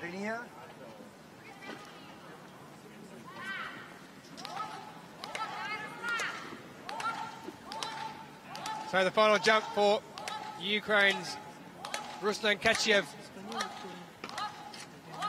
594 is best so far. Needs something big to get to the medals. And that there won't be. That's another foul. So 3 fouls for Kachiev.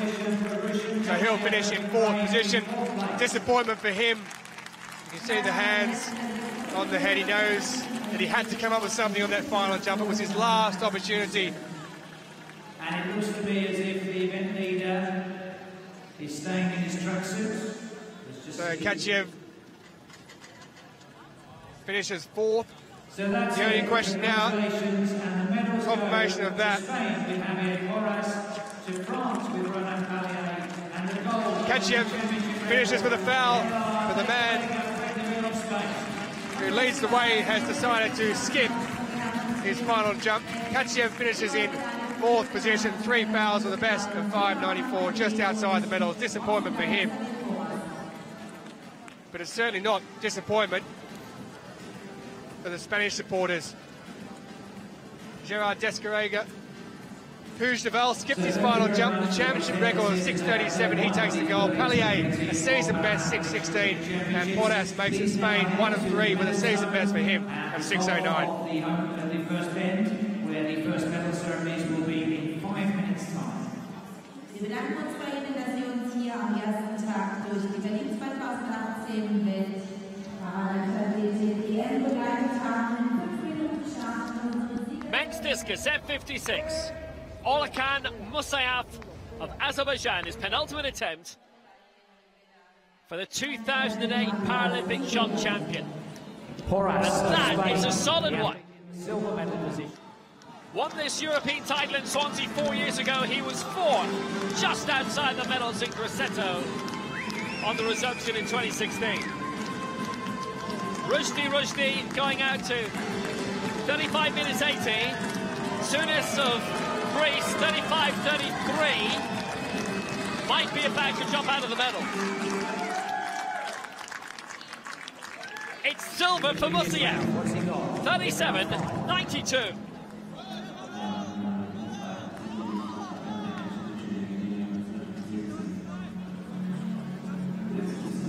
The world record throw, earning the Bojsa Juric of Serbia the gold medal. 39 meters 84. Musayev of Azerbaijan the silver, 37.92, and Rushdie of Bulgaria the bronze, 35 meters 80.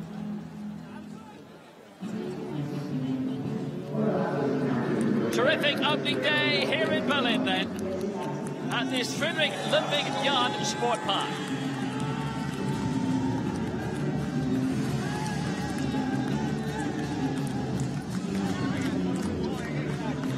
Great jubilation for Spain in the men's long jump.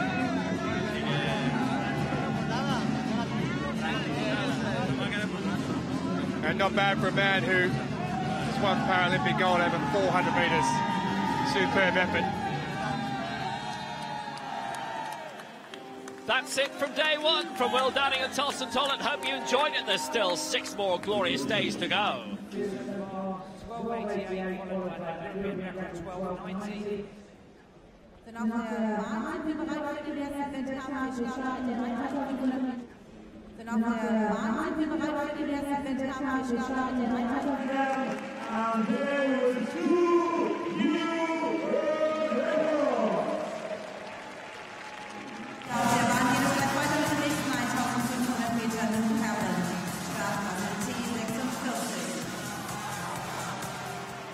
4 athletes contesting this category. 4 Athleten werden sich jetzt hier auf der Bahn messen. Bulgaria, Tristan Stoyanov.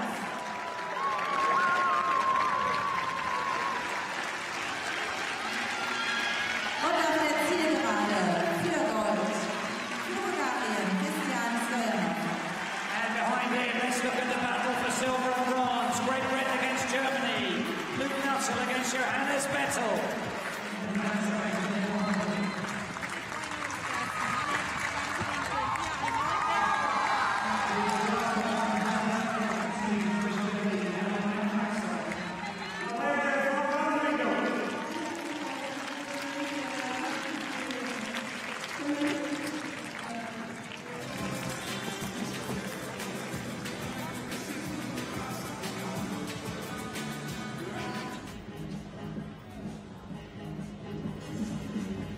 On the track, we're ready for the heats of the men's 100 metres freestyle.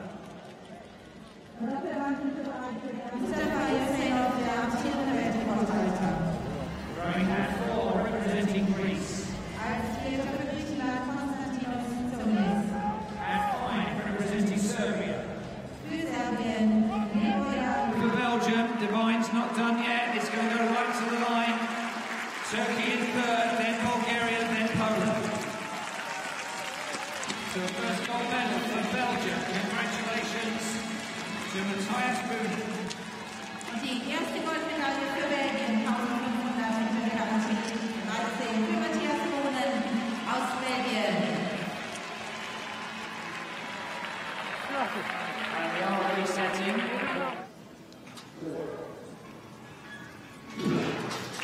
So the start is crucial. Laura Sugar has gone out well. Ben Susan and now at Ganterwinkle. Mitchell looks like it is going to go to Van Ganterwinkle. 12.87. A new personal best, a new European record and a new world record subject to the wind reading in that event. Ein spannendes Rennen zwischen Deutschland und den Niederlanden, aber Marlene van Ganterwinkle für die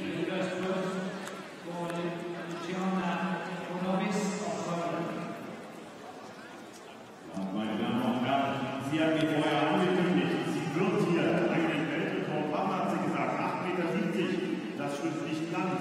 So it's not right with 8 meter 70, but she told me before, she is doing today a new world record, so we are very surprised. letzte Versuch hier bei dem Speerwurf der Damen F46 für Holly Arnold. Well, that's a tremendous throw to finish right on the 40-metre tape. 39.7 extending her championship record. 40.15, yes she has. The first ever 40-metre throw in these championships. And it is gold for Great Britain and Holly Ein neuer Championship Record.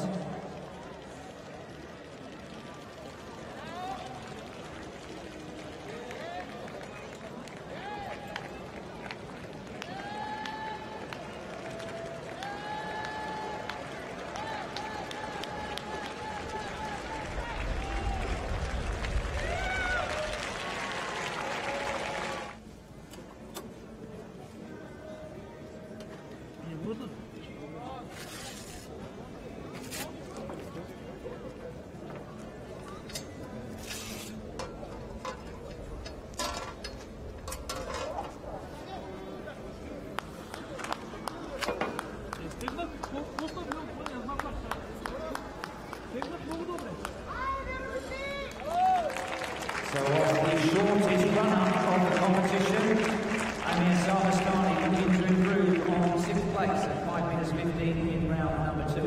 By the way, you can see the medal plaza starting to glow in the dark as the floodlights come up. That's just beyond the first bend. All of the medal presentations will be taking place over there this evening once we have completed the final throws and jumps here within the stadium.